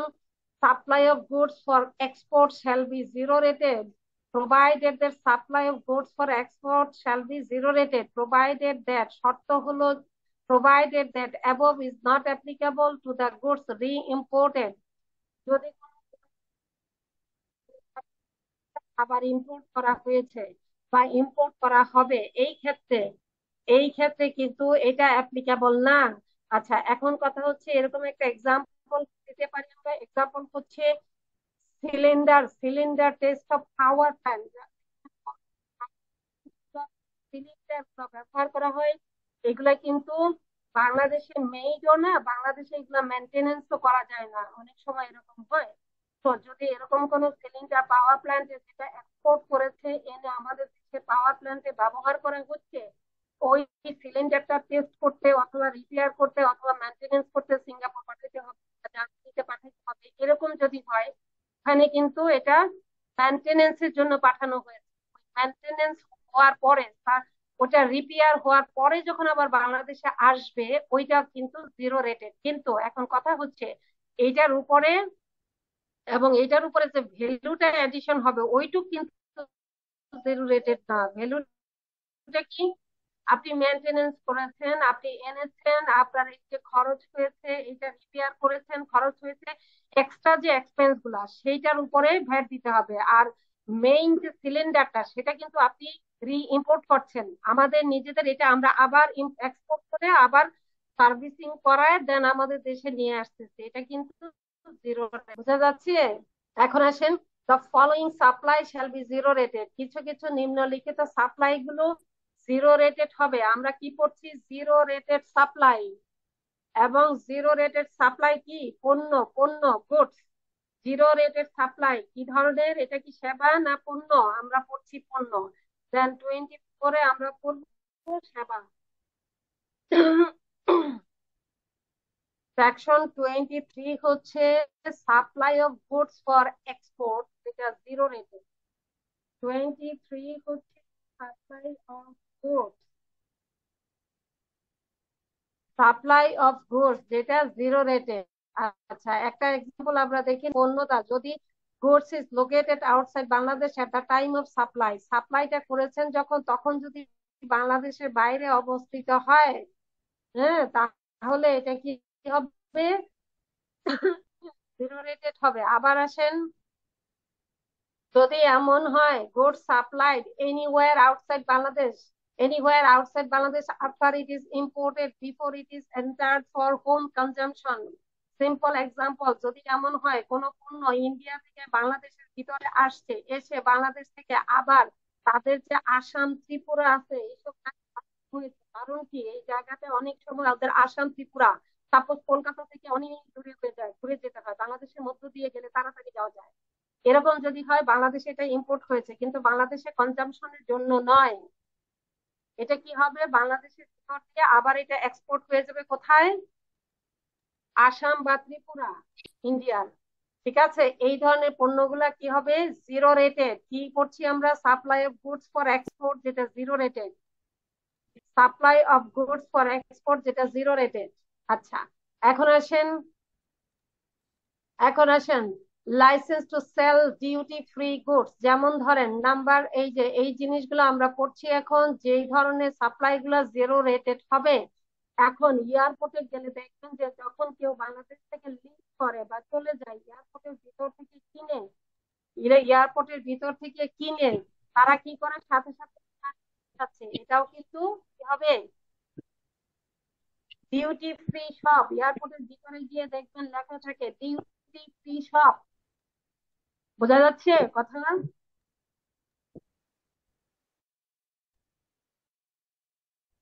এগুলা কি জিরো? বিকজ বাংলাদেশে কনজিউম, সাপোজ বাংলাদেশ ভিতরে গিয়ে দেখবেন একটা মিষ্টির দোকানও আছে, অনেক সময় আমাদের দেশের মিষ্টি কিনে নিয়ে যায়।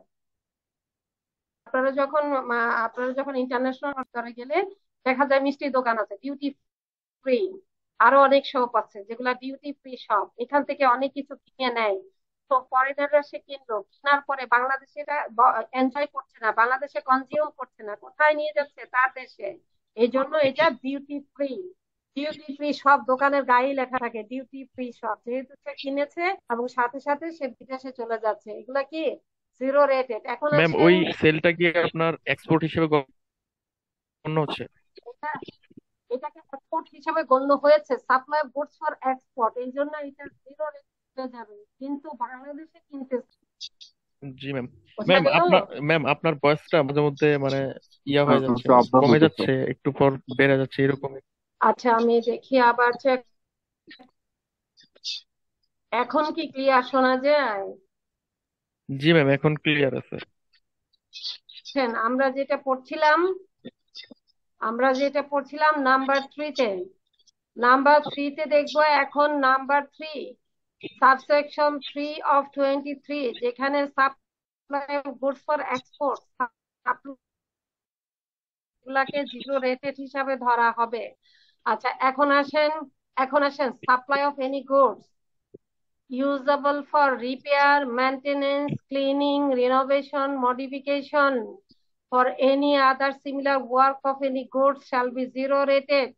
কি রিলেটেড? পণ্যগুলো supplied are and become unusable or damaged in consequence of assemblage. Assemblage হওয়ার পরে যেটা ড্যামেজ হয়ে গেছে, অ্যাসেম্বলেজ করার পরে যেটা ড্যামেজ হয়ে গেছে, এইটাকে জিরো রেটেড হিসাবে ধরা হবে। এবং কোনো পণ্য যদি টেম্পোরারিলি বাংলাদেশে আনা হয়, কি আন্ডার কাস্টমস অ্যাক্ট অনুযায়ী, কাস্টম অ্যাক্ট এর অধীনে টেম্পোরারি ইম্পোর্ট করা হয় ইনটু বাংলাদেশ, এটাও কি হবে? জিরো রেটেড হবে। এরপরে যদি এমন কোন পণ্য যেটা টেম্পোরারিলি বাংলাদেশে আনা হয় রিসিভিং সার্ভিস, এবং সার্ভিসটা রিসিভ করে সার্ভিসটা পেয়ে ওই পণ্যটা ওই গুডসটা আবার ফেরত দিয়ে দেওয়া হয়, এই যে সার্ভিসটা, ওই পণ্যটা কি হবে? একবার নিয়ে আসলেন আবার ফেরত দিলেন, তাহলে এটা কি হলো? এটা জিরো রেটেড হিসাবে ধরা হবে। বোঝা যাচ্ছে? আমরা পড়ছি ম্যাম এই সার্ভিসটা কি ম্যাম যখন আমরা ইম্পোর্ট করি তখন জিরো রেটেড হিসেবে গণ্য হবে, নাকি যখন আমরা এক্সপোর্ট করব তখন জিরো রেটেড হিসেবে গণ্য হবে? এক্সপোর্ট জি ম্যাম, বুঝতে পেরেছি ma'am. Section supply of goods for export, ওই যে ধরেন আমি একটা এমন কোন মেশিনারি বিদেশ থেকে আনলাম, এনে ওই মেশিনারি বা এমন কোন পণ্য একটা আনলাম, ওই পণ্য থেকে ওই গুডসটা থেকে আমি একটা সার্ভিস নিলাম, সার্ভিস নিয়ে ওই পণ্যটা ওই গুডসটা আবার ওই দেশে ফেরত পাঠাই দিলাম। তো ওই যে ফেরত পাঠাইলাম দ্বিতীয়বার, একবার আনলাম আবার ফেরত পাঠাইলাম, ওই ফেরত পাঠানোর সময় এটা কি জিরো হবে? রেটেড হিসেবে জিরো গণ্য হবে। রেটেড এক্সপোর্ট হবে। হ্যাঁ, এক্সপোর্টের সময় আমি যখন পাঠাবো, তো আমি তো পাঠাচ্ছি, তো এটা এক্সপোর্ট, তো ওই এক্সপোর্টটা তখন জিরো রেটেড হবে, বিকজ এটা নিয়ে এসেছিলাম। জি ম্যাম। ওকে, যেমন প্রথম যে পড়েছিলাম না, সিলিন্ডার আমরা আমাদের দেশে যে ব্যবহার করা সিলিন্ডার গুলো, এগুলো তো একবার কিনে এনে ব্যবহার করতেছে, ব্যবহার করার পরে সিলিন্ডার কি হয়েছে? পাওয়ার প্ল্যান্টের সিলিন্ডার ব্যবহার করছি, এটা 1 বছর 2 বছর পরে পরে এগুলা কিন্তু দেখা যায় এটা মেনটেনেন্স দরকার হয়, এটা রিপেয়ার করার দরকার হয়। এই সিলিন্ডার গুলো টেস্ট করার জন্য দেখা যায় যেখান থেকে কিনে এনেছে আমরা, জার্মানি থেকে বা সিঙ্গাপুর থেকে, ওখানে পাঠাই দিয়ে এটাকে আবার ইম্পোর্ট করি। সব পাঠানোর সময় কিন্তু আমি এটা জিরো রেটেড হবে, ওই ওই পণ্যটা যে সিলিন্ডারটা, এটার ভ্যালুটা জিরো রেটেড হবে, কারণ এটা আমি পাঠাচ্ছি আবার নিয়ে আসার জন্য।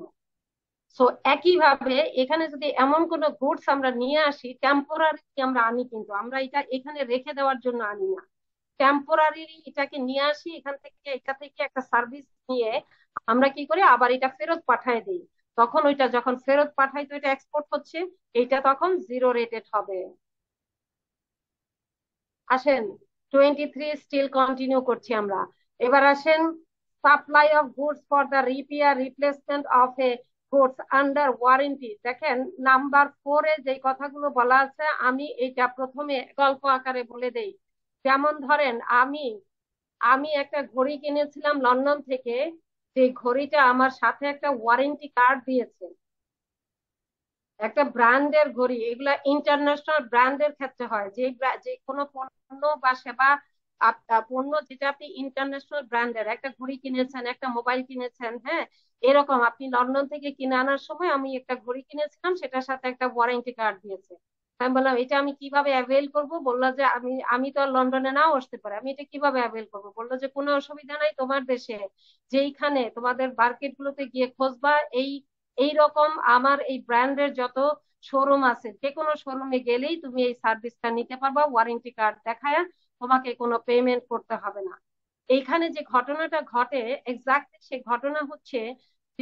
ঘটনা হচ্ছে যখন আমি কিনে এনেছি, ওই যে কোম্পানি ইন্টারন্যাশনাল, ওই কোম্পানির সাথে আমাদের দেশে যে আছে তাদের একটা এগ্রিমেন্ট হয় যে আমার যত ক্লায়েন্ট, আমার যত কাস্টমার তোমার কাছে নিয়ে যাবে, আমি এটা তোমাকে পরিশোধ করে দিব, ইনক্লুডিং তুমি আমার আমার কাস্টমারের কাছ থেকে কোনো প্রকার তুমি চার্জ নিবা না।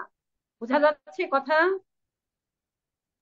জি ম্যাম, বোঝা জি ম্যাম। যাচ্ছে। এই কথাটাই এখানে বলা আছে, এখানে বলা আছে। তো যখন আমি দেখেন রিপেয়ার বা replace without any charge to the owner, অর্থাৎ এখানে কিন্তু আমি কিন্তু রিপেয়ার করতে পারি, রিপ্লেস করতে পারি, এই ধরনের জন্য কন্ডিশন যদি আমার থাকে, তাহলে আমি কিন্তু এটা কোনো পেমেন্ট করা লাগবে না।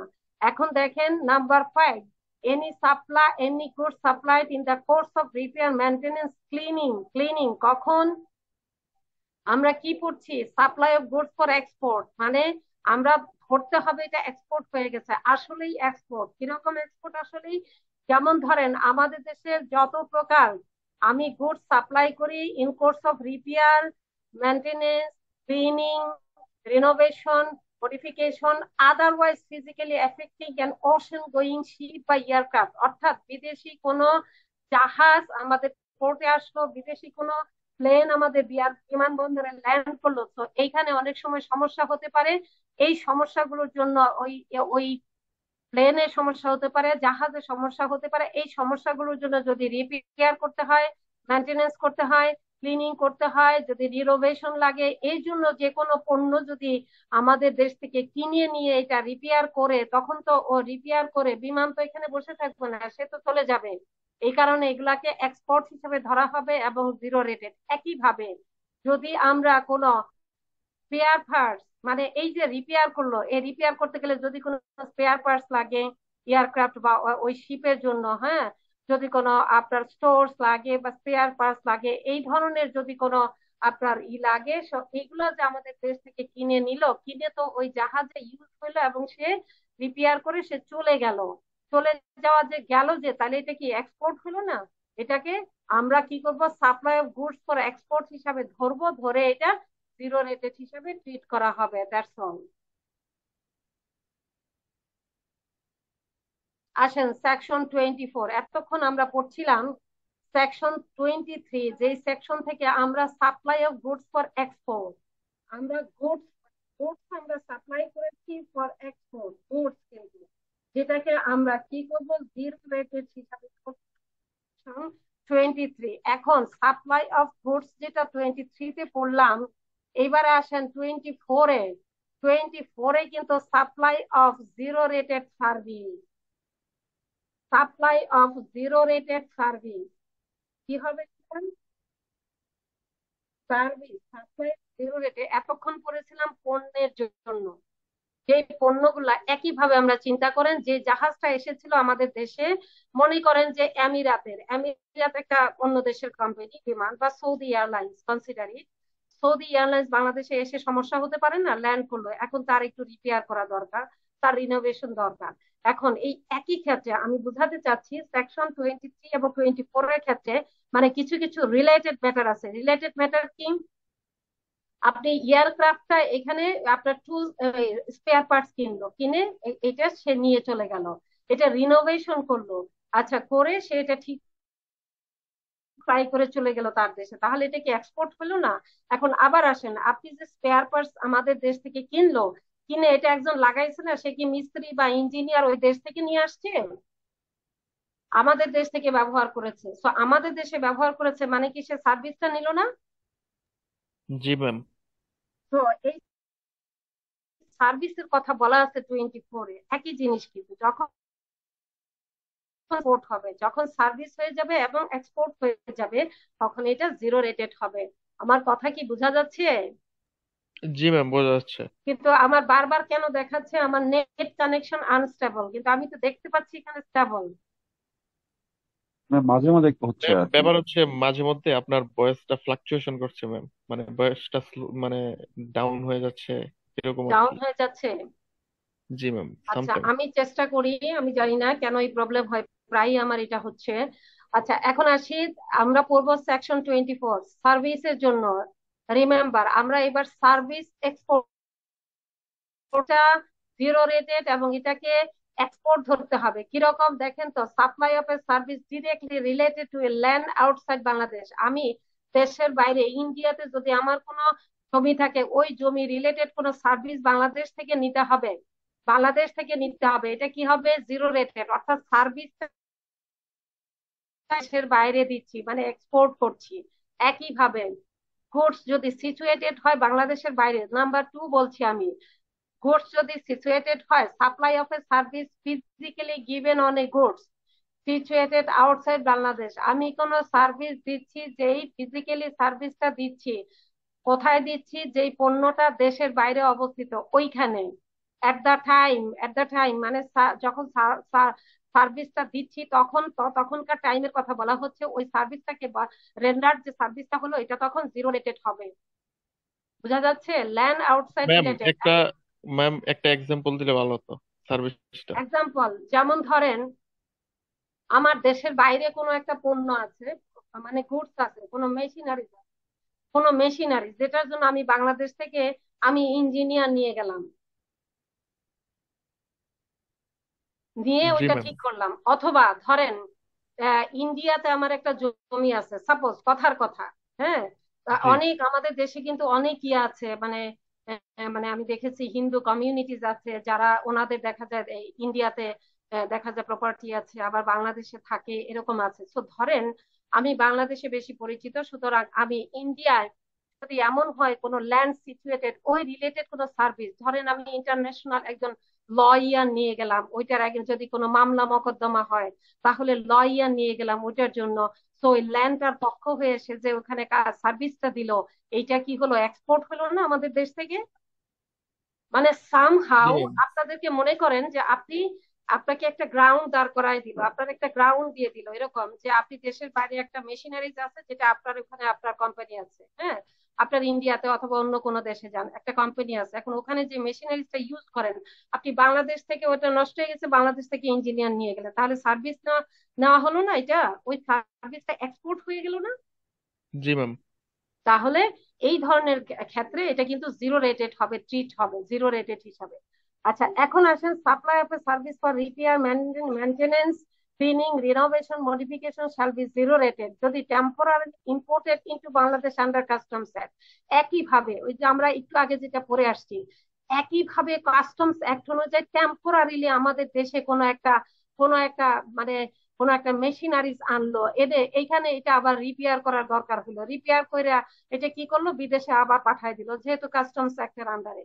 তো এইখানে যে এটা সার্ভিসটা নিল এটা আবার বিদেশে চলে গেল, ওই পণ্যটা টেম্পোরারিলি যেটা আপনার আনা হয়েছে। হ্যাঁ, তো ওই যে চলে গেল বিদেশে, তার মানে এখানে এটা ব্যবহার করা হচ্ছে না, সার্ভিসটা এক্স্যাক্টলি আমাদের দেশে ব্যবহার করা হচ্ছে না, এটা দেশের বাইরে চলে যাচ্ছে। তো একইভাবে brought temporary into Bangladesh for receiving a service are exported from BD after servicing is given without being used in Bangladesh for another purpose। একইভাবে কোনো সার্ভিস, একইভাবে কোনো কিছু আপনি এক্সপোর্ট করলেন যেটা টেম্পোরারিলি বাংলাদেশে এনে রিসিভিং এ সার্ভিসটা রিসিভিং করে আপনি আবার এটা এক্সপোর্ট করে দিলেন। একটু আগে কিন্তু সেম পয়েন্টটা 23-তে পড়েছি। যখন ওইটা পণ্য হবে তখন এটা 23-তে লেখা আছে, যখন এটা সেবা হবে তখন এটা 24-এ লেখা আছে। আমার কথা কি বুঝতে পারছেন আপনারা? সেকশন 2টা কিন্তু খুবই কাছাকাছি, দেখা জি যাবে ম্যাম, মনে বুঝতে হবে পারছি। একই জিনিস এটাতে একই জিনিস ওইটাতে। নো, জিনিসটা পার্থক্যটা হচ্ছে একটা যদি আপনি পণ্য একটা হচ্ছে আবার, গুডস আর একটা হচ্ছে সার্ভিস। হ্যাঁ হ্যাঁ, আপনি একটা এক্সাম্পলে যদি আপনি ফিক্স হয়ে যান তাহলে দেখবেন আপনি বুঝতে পারবেন। ধরেন ইন্টারন্যাশনাল এয়ারক্রাফট আমাদের এয়ারপোর্টে ল্যান্ড করে ওখানে যে এয়ারক্রাফট একটা নতুন একটু সমস্যা হলো, একটা স্পেয়ার পার্টস কিনতে হলো। সৌদি এয়ারলাইন্সের স্পেয়ার পার্টসটা বাংলাদেশ থেকে কিনলো। আচ্ছা, তাহলে স্পেয়ার পার্টসটা যে বাংলাদেশে কিনে ওইটা ব্যবহার করা হলো এবং ওই সৌদি এয়ারলাইন্স ঠিকঠাক করে আবার চলে গেল ফ্লাই করে, তাহলে কি হলো, ওই পণ্যটা সে নিয়ে গেল না? জি ম্যাম। আচ্ছা, এখন আসেন সার্ভিস। সেম পেয়ার পার্টসটা আপনি যে এখানে রিপেয়ার করলেন, লাগাইলেন, ইঞ্জিনিয়ার কি বাংলাদেশ থেকে ব্যবহার করেছেন না? জি ম্যাম, ওইটা তো জি ম্যাম। সার্ভিস করতে যাবে, হ্যাঁ, যে এইটা জিরো হবে রেটেড সার্ভিস। সার্ভিস। আপনারা এভরিবডি প্লিজ ট্রাই টু মানে pay your attention to understand, মানে বুঝতে হবে বিষয়গুলা, মানে দুইটা একই রকম মনে হবে আপনার কাছে। ঠিক আছে? সো যখন আপনি পেয়ার পার্টস বাংলাদেশ থেকে কিনলেন, এই যে পেয়ার পার্টসটা হবে এক্সপোর্ট, এটা হবে 23-তে। আবার পেয়ার পার্টসটা ওই প্লেনের মধ্যে যে লাগাইলেন, মানে এটা যে ঠিক করলেন, রিপেয়ার করলেন, ইঞ্জিনিয়ার যে কাজটা করলো, তাহলে সে সার্ভিস দিল। এখন এই সার্ভিসটা নিয়ে তো বিমান চলে গেল, তার মানে এই সেবাটা নিয়ে সে চলে গেল। বোঝা যাচ্ছে? Yes ma'am, clear. আচ্ছা, এখন আসেন আমরা আগাই। এইখানে কিছু কথাবার্তা লেখা আছে, সেটা হচ্ছে supply of a service shall be zero rated if it is given outside Bangladesh. দেশের বাইরে যদি দেওয়া হয়, is for a kind that is received by individual at the time and place where it is given. আচ্ছা দেখেন, এইখানে বলা হচ্ছে যে কথাটা, supply of a service zero rated হবে যদি এটা দেওয়া হয় আউটসাইড বাংলাদেশে। আচ্ছা, এবং যদি for kind of receive by an individual at the time and place where it is given, মানে ওই যে যাকে দিয়েছে সেবাটা দিয়েছেন দেশের বাইরে, আবার ওই সেবাটা কি হচ্ছে মানে দেশের বাইরে given outside Bangladesh by the individual at the time, যখন এটা দেওয়া হয়েছে তখন এটা ওখানে where the place is where it is given, যেই জায়গাটা দেওয়া হয়েছে সেই জায়গাটা হলো দেশের বাইরে। সিম্পল কথা, যখনই বুঝবেন আপনাকে তো সেকশন লিখতে দিবে না, আপনাকে ছোট্ট একটা গ্রাউন্ড বলবে যে এ ওখানে থাকে, সে এখান থেকে সার্ভিসটা দিল্লিতে নিল, তাহলে কি হবে? যখন সার্ভিসটা দিল্লিতে নিল তার মানে এটা এক্সপোর্ট হলো, কি এক্সপোর্ট হলো? সার্ভিস এক্সপোর্ট হলো। আর সার্ভিস যখন এক্সপোর্ট হবে এটা কি হবে? জিরো রেটেড হবে। Rated. ঠিক আছে, আমরা এইভাবে কনসিডার করব বা চিন্তা করব। আচ্ছা, এখন আসেন subject to provision of subsection 5। আচ্ছা, subsection 5, supply of a service shall be zero rated যদি রেসিপিয়েন্টটা নন রেসিডেন্ট হু স্টেজ আউটসাইড বাংলাদেশ, অর্থাৎ বাংলাদেশের বাইরে নন রেসিডেন্ট সে আছে, এবং resident stage outside Bangladesh at the time of supply. আমি রেসিডেন্ট হই নন রেসিডেন্ট হই, আমি যদি এটা দেশের বাইরে সাপ্লাই করি, আমি নিজে থাকি, আমি রেসিডেন্ট হই অথবা নন রেসিডেন্ট হই, বোথ ক্ষেত্রে এটা হবে। এবং ওই সার্ভিসটা যদি directly related to land outside Bangladesh, ওই যে মানে ওই কথাটাকে আরো বেশি ঘুরায় পেঁচা ইন ডিটেল লিখতেছে। তো আমরা লটা পড়বো, অসুবিধা নাই, কিন্তু বিষয়টা বুঝবো যে আসলে জিনিসটা কি। আসলে জিনিসটা হলো ল্যান্ড সিচুয়েটেড আউটসাইড বাংলাদেশ, যেটা একটু আগে বলেছিলাম। আমি একজন লয়ার নিয়ে গেলাম আমার দেশ থেকে, আমি মনে করলাম যে উনি একজন ব্যারিস্টার, ওনাকে নিয়ে গেলাম। আচ্ছা, ওকে, তো আমি তার সার্ভিসটা ওখানে দিলাম। আবার দেখেন গ্লোবাল রোমিং এর ক্ষেত্রে কি হয়, ধরেন ধরেন গ্লোবাল রোমিংটা কি বলা হয়? আমরা কি একজন লোক আমাদের দেশে ম্যাম শোনা যাচ্ছে না? শোনা যাচ্ছে না? তার দেশে রোমিং কাকে বলে? রোমিং, মোবাইল লাইন রোমিং করে না, জি ইন্টারন্যাশনাল ম্যাম। লাইন জি রোমিং ম্যাম। করে না? বোঝা যাচ্ছে আমার কথা? জি ম্যাম, বোঝা যাচ্ছে। জি ম্যাম, হ্যাঁ, বোঝা ওই যাচ্ছে। যে রোমিং। এখন দেখেন একইভাবে আমরা চিন্তা করবো আমরা কখন সার্ভিসটা দিচ্ছি। বিদেশ থেকে নেদারল্যান্ড থেকে একজন ডাচ পিপল আমাদের দেশে আসলো, আসার সময় সে কি করলো? তার যে মোবাইল নাম্বারটা আছে তার দেশ থেকে রোমিং করে আমাদের দেশে নিয়ে আসলো। এখন তার মানে ডিরেক্টলি সেইখান থেকে কল করতে পারছে, যখন আমাদের দেশে মোবাইল ইউজ করতেছে ওই তার সিম দিয়ে সে ডিরেক্টলি তার দেশে কল করছে। তার মানে কি আমাদের আমাদের দেশের মোবাইল কোম্পানির নাম্বার হয়ে এটা যাচ্ছে না? জি তো ম্যাম। Yes, ma'am. যখন সার্ভিসটা আমাদের দেশ থেকে যাবে তখন কিন্তু এটা কি হবে? এক্সপোর্ট হয়ে যাবে, আর এটা কি হবে? জিরো রেটেড হয়ে যাবে। আবার যদি মনে করেন যে একইভাবে উল্টা চিন্তা করবো, একটু পরেই আসবে। দেখেন, provided global roaming service to a person temporary outside Bangladesh, যে কথাটা বলছিলাম একইভাবে আমরা একটু পরে আবার দেখব। আচ্ছা, এখন দেখে নেই সাবসেকশন 4। সার্ভিস চার্জ কখনো কখনো বলা হয়, কখনো কখনো service charge for 1 year included in the bill of imported goods service to be taken from the local provider. অনেক সময় ওই যে একটু আগে একটা ঘড়ির এক্সাম্পল দিয়েছিলাম, আমি লন্ডন থেকে কিনে নিয়ে এসেছি। কিনে নিয়ে এসে তারা বললো 1 বছর এটা সার্ভিস পাবেন। হ্যাঁ, 1 বছর এটা ফ্রি সার্ভিস পাবেন। তো ফ্রি সার্ভিসটা যখন এক্সপোর্ট আমাদের দেশে এসে আমি 1 বছর ধরে পাবো, এর মানে হচ্ছে ওই দেশের সাথে ওই দেশের ওই কোম্পানি আমাদের দেশে এখানে যে আছে তার সাথে একটা কন্ট্রাক্টে এসেছে। এই সার্ভিসটা কিন্তু এখানে এক্সপোর্ট হিসাবে ধরা হবে এবং এখানে আমাকে কোনো পেমেন্ট করতে হবে না। এই কথাগুলো এখানে বলা আছে। হ্যাঁ, এখন আবার দেখেন নাম্বার 8 কি বলছে? Supply of service outside Bangladesh relating to filing of case, its prosecution, conferment of a right, its protection, transfer of a right, licensing or enforcement of right for the protection of intellectual property right shall be zero rated। একেবারে আমার intellectual property প্রোটেকশনের জন্য যদি আমি internationally কোনো আপনার করতে চাই, মানে ইন্টারন্যাশনাল কোনো মামলা মোকদ্দমা করতে চাই, ওই সাপ্লাই অফ সার্ভিস যেটা বাংলাদেশের বাইরে গিয়ে দিতে হবে বা বাংলাদেশ থেকে নিয়ে যেতে হবে, এবং এটা প্রসিকিউশন যদি দেশের বাইরে হয়, এটা প্রোটেকশনের জন্য, ট্রান্সফারের জন্য, রাইট ট্রান্সফারের জন্য, লাইসেন্সের জন্য, এনফোর্সমেন্ট অফ রাইট এর জন্য, এই ধরনের কোন সার্ভিস যদি দেশের বাইরে আমি বাংলাদেশ থেকে নিয়ে যাই, নিয়ে গিয়ে ওখানে ওই সার্ভিসটা নেই, তাহলে কি হবে? Intellectual property, remember intellectual property, এটা একটা ইম্পর্টেন্ট পয়েন্ট এখানে। ইন্টেলেকচুয়াল প্রপার্টির ক্ষেত্রে যদি এগুলো বাংলাদেশ থেকে নিয়ে সার্ভিসটা আমরা নিয়ে থাকি, তাহলে আউটসাইড বাংলাদেশ কিন্তু, তাহলে কি হবে? এটা এটা কি হবে?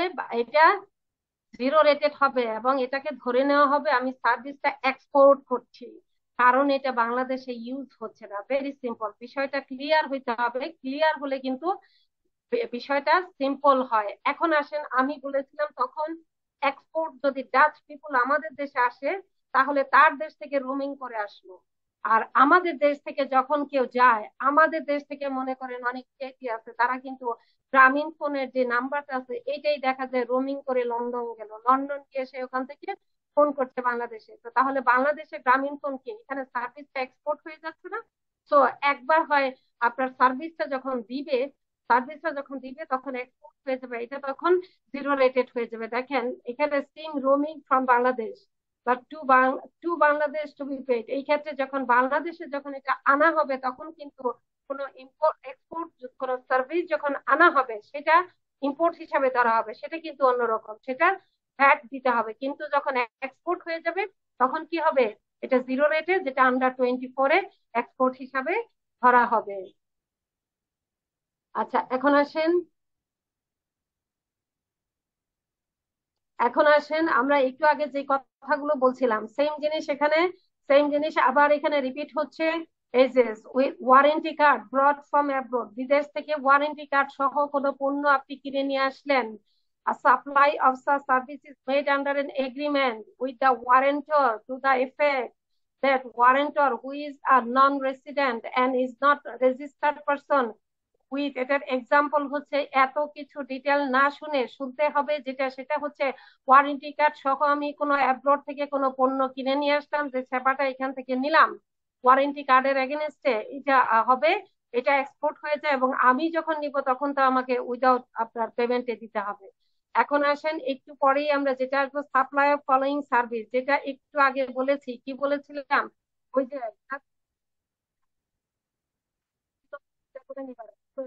বিদেশি আমেরিকান কোন জাহাজ আমাদের দেশে আসছে, আমাদের বন্দরে বাংলা পোর্টে আসছে, বাংলা পোর্টে এসে তার একটা ফেয়ার পার্স নষ্ট হয়ে গেল। এখন এই ফেয়ার পার্স বাংলাদেশ থেকে কিনলো, কেনার সময় এটা হবে 23, দ্যাট ইজ ফেয়ার পার্স কিনেছে, এটা পণ্য সরবরাহ করা হলো বাংলাদেশ থেকে। এখন ফেয়ার পার্সটা কিনে জাহাজে লাগাইতে হবে, কি লাগবে? ইঞ্জিনিয়ার লাগবে। ওই ইঞ্জিনিয়ার কি দিচ্ছেন? সার্ভিস দিচ্ছেন। এই সার্ভিসের কথা এখানে বলা আছে। এই যে দেখেন, এই জিনিসগুলা সাবসেকশন 11-এ এই জিনিসগুলা বলা আছে, আপনারা সবাই এগুলো পড়ে নিবেন। খুবই ক্লিয়ার, কিন্তু বুঝতে হবে শুধু। এখন দেখেন এখানে কিন্তু আরো কিছু সার্ভিস আছে। এয়ারক্রাফট বা জাহাজ, ship engage in international transport, তারা যেখানে যদি তারা রিপেয়ার করার জন্য, মেনটেন্স করার জন্য, ক্লিনিং এর জন্য, রিনোভেশনের জন্য, মডিফিকেশনের জন্য কোন সার্ভিস যদি নিয়ে থাকে, এই দেখেন সার্ভিস, ঠিক আছে। এরপরে ইন্স্যুরেন্স কোন সার্ভিস নিল, আবার international service for international transport, যেটা বলা হয়েছে অনেকবার।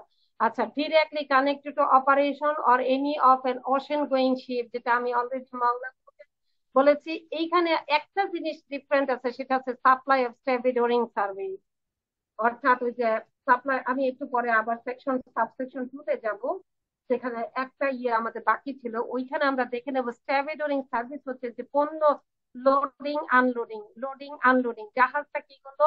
পণ্য নিয়ে আসলো, এখানে আনলোড করলো বা লোড করতে গেলে সার্ভিসটা দিল। আমাদের দেশে যে ওয়েজেস পেমেন্ট হয়, দেখবেন যে বন্দরে যারা স্টেভিডোরিং সার্ভিস বলা হয়, বন্দরে যে লোডিং আনলোডিং কাজ যারা করে, এই যে সার্ভিসটা নেয়, এখানে নেওয়ার সময় কি হবে? আন্ডার 24-এ এটা এক্সপোর্ট হয়ে যাবে সেবা, ঠিক আছে। তো আমরা এক্সপোর্ট এখানে পড়লাম, এখানে 24 পড়লাম। এখন আসেন, আমাদের আর একটু সময় আছে, আমরা এর মধ্যে শেষ করে দিব। অ্যান্সিলারি ট্রান্সপোর্ট সার্ভিস, আনুষাঙ্গিক পরিবহন সেবা। আনুষাঙ্গিক পরিবহন সেবা। কি কি? আনুষাঙ্গিক পরিবহন সেবা, এটা হচ্ছে zero rated service under section 2 subsection 11। আমরা কিন্তু সেকশন 2 এর অনেক কিছু পড়ে এসেছি, ডেফিনেশন মনে আছে? শুধু এইটা ওখানে পড়ি নাই, কিন্তু 211 সেকশনটা আমরা পড়ি নাই, আজকে পড়ে নিব। এগুলো হচ্ছে অ্যান্সিলারি ট্রান্সপোর্ট সার্ভিস, এগুলাকে জিরো রেটেড সার্ভিস বলা হয়। জিরো রেটেড, যেহেতু আমরা 24 পড়েছি এই জন্য এটা এখানে দেওয়া হয়েছে। দেখেন কি কি? স্টেভিডোরিং সার্ভিস, লোডিং আনলোডিং, যেটা এই মাত্র বলেছি। এরপরে lashing and securing service, goods binding service যেগুলা, ঠিক আছে, কার্গো ইন্সপেকশন সার্ভিস। এরপরে service related to preparation and processing of customs documentation, যে সার্ভিস গুলো আছে। এরপরে কন্টেইনার হ্যান্ডলিং সার্ভিস। এরপরে সার্ভিস রিলেটেড টু স্টোরেজ এবং safe keeping of transported good, ঠিক আছে। এই রিলেটেড যত সার্ভিস গুলো আছে এগুলাকে বলা হয় অ্যান্সিলারি ট্রান্সপোর্ট সার্ভিস, সেকশন 211। আর অ্যান্সিলারি ট্রান্সপোর্ট সার্ভিসের আপনার যে নামগুলো এখানে বলা আছে আমাদের অবশ্যই অবশ্যই মনে রাখতে হবে, কারণ কোশ্চেন চলে আসতে পারে। 3টার মধ্যে 4টার মধ্যে 2টা হবে, 2টা দিবে, বলবে কোনটা কোন 2টা জিরো রেটেড সার্ভিস। এগুলো আমাদের পড়ে নিতে হবে এবং মনে রাখতে হবে, ঠিক আছে। এই গেল। এখন আমরা বলে নেই, সেটা হচ্ছে ইন্টারন্যাশনাল ট্রান্সপোর্ট কাকে বলে, সেকশন 212 এ আছে। এটা খুবই ক্লিয়ার, সেটা হচ্ছে সৌদি এয়ারলাইন্স বাংলাদেশে আসলো, বাংলাদেশ থেকে চলে গেল, বা আপনার বাংলাদেশে আসলো, বাংলাদেশ থেকে প্যাসেঞ্জার নিয়ে চলে গেল, এই ধরনের যত, দেখেন, place outside Bangladesh to outside Bangladesh, place outside Bangladesh to a place within Bangladesh, place within Bangladesh to a place outside Bangladesh, এগুলো সব ইন্টারন্যাশনাল আপনার এই সার্ভিস অফ ট্রান্সপোর্টেশন, যেগুলো প্যাসেঞ্জার বা goods by road, water or air from one place to another, এই যত transport আছে এগুলাকে ইন্টারন্যাশনাল ট্রান্সপোর্ট বলা হয়, ঠিক আছে। সো আমরা এটা বললাম। এখন দেখেন সেকশন 25 একটু পড়ে নিব। সেকশন 25, এটা হচ্ছে 25 travel agent, tour operator, travel agent, tour operator, travel agent এবং ট্যুর অপারেটর। এখানে পড়াশোনার খুব বেশি কিছু নাই, বেশি কিছু নাই, কিন্তু আবার আছেও, খুবই ইম্পর্টেন্ট। আমরা আগে দেখে নিব ট্যুরিজম সার্ভিস গুলার মধ্যে কি কি থাকে। সাপোজ কোশ্চেন দিয়ে দিল ট্যুরিজম সার্ভিস ফলোইং কোনটা কোনটা, কি কি এখানে? 4টার মধ্যে 2টা দিল, ট্যুরিজম, ট্যুরিস্টের অ্যাকোমোডেশন, ট্যুরিস্টের ফুড, ট্যুরিস্টের tours, entertainment, similar things commonly provided to tourist অথবা ইন্টারন্যাশনাল ভিজিটর। ইন্টারন্যাশনাল ভিজিটরদের জন্য যা যা প্রোভাইড করা হয়, কি কি প্রোভাইড করা হয়? ওদের অ্যাকোমোডেশন, ওদের জন্য ফুড, ট্যুর, এন্টারটেইনমেন্ট, মানে দেখবেন ইন্টারন্যাশনাল এই যে এদেরকে ট্যুর করানোর জন্য কিছু বাস বা কার থাকে, এগুলো, ঠিক আছে, এইগুলাকে ধরে নিব tourism service.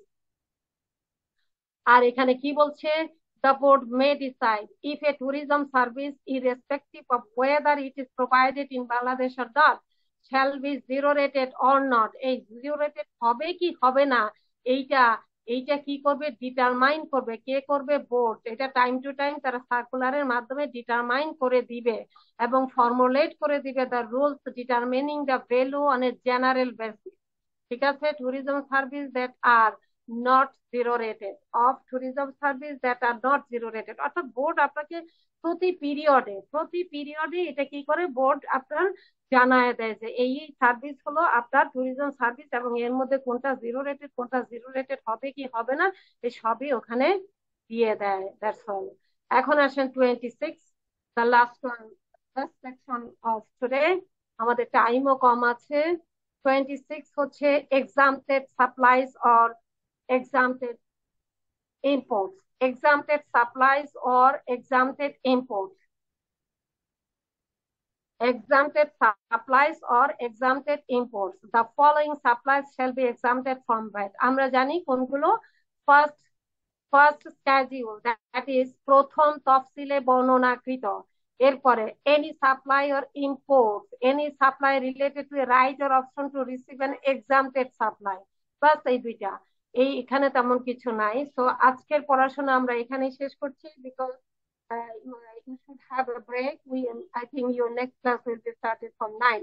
I already have given you the the students class synopsis, so you will study. And other thing is there is a declaration. Attention, everybody, attention. We are 85. Next class on maybe Saturday. If it is Saturday, there will be small exam. একটা ছোট্ট পরীক্ষা হবে up to section 26। একটা ছোট্ট পরীক্ষা নিব 26 পর্যন্ত। আমরা 15 মিনিটের মধ্যে পরীক্ষা শেষ করব। 26 পর্যন্ত সেকশন অনলি, হয়তো বা 10টা কোশ্চেন থাকতে পারে বা 15টা কোশ্চেন। ঠিক আছে, নেক্সট ক্লাসে একটা ছোট্ট পরীক্ষা নিব up to section 26। Thank you very much. Okay, ma'am. আল্লাহ হাফেজ।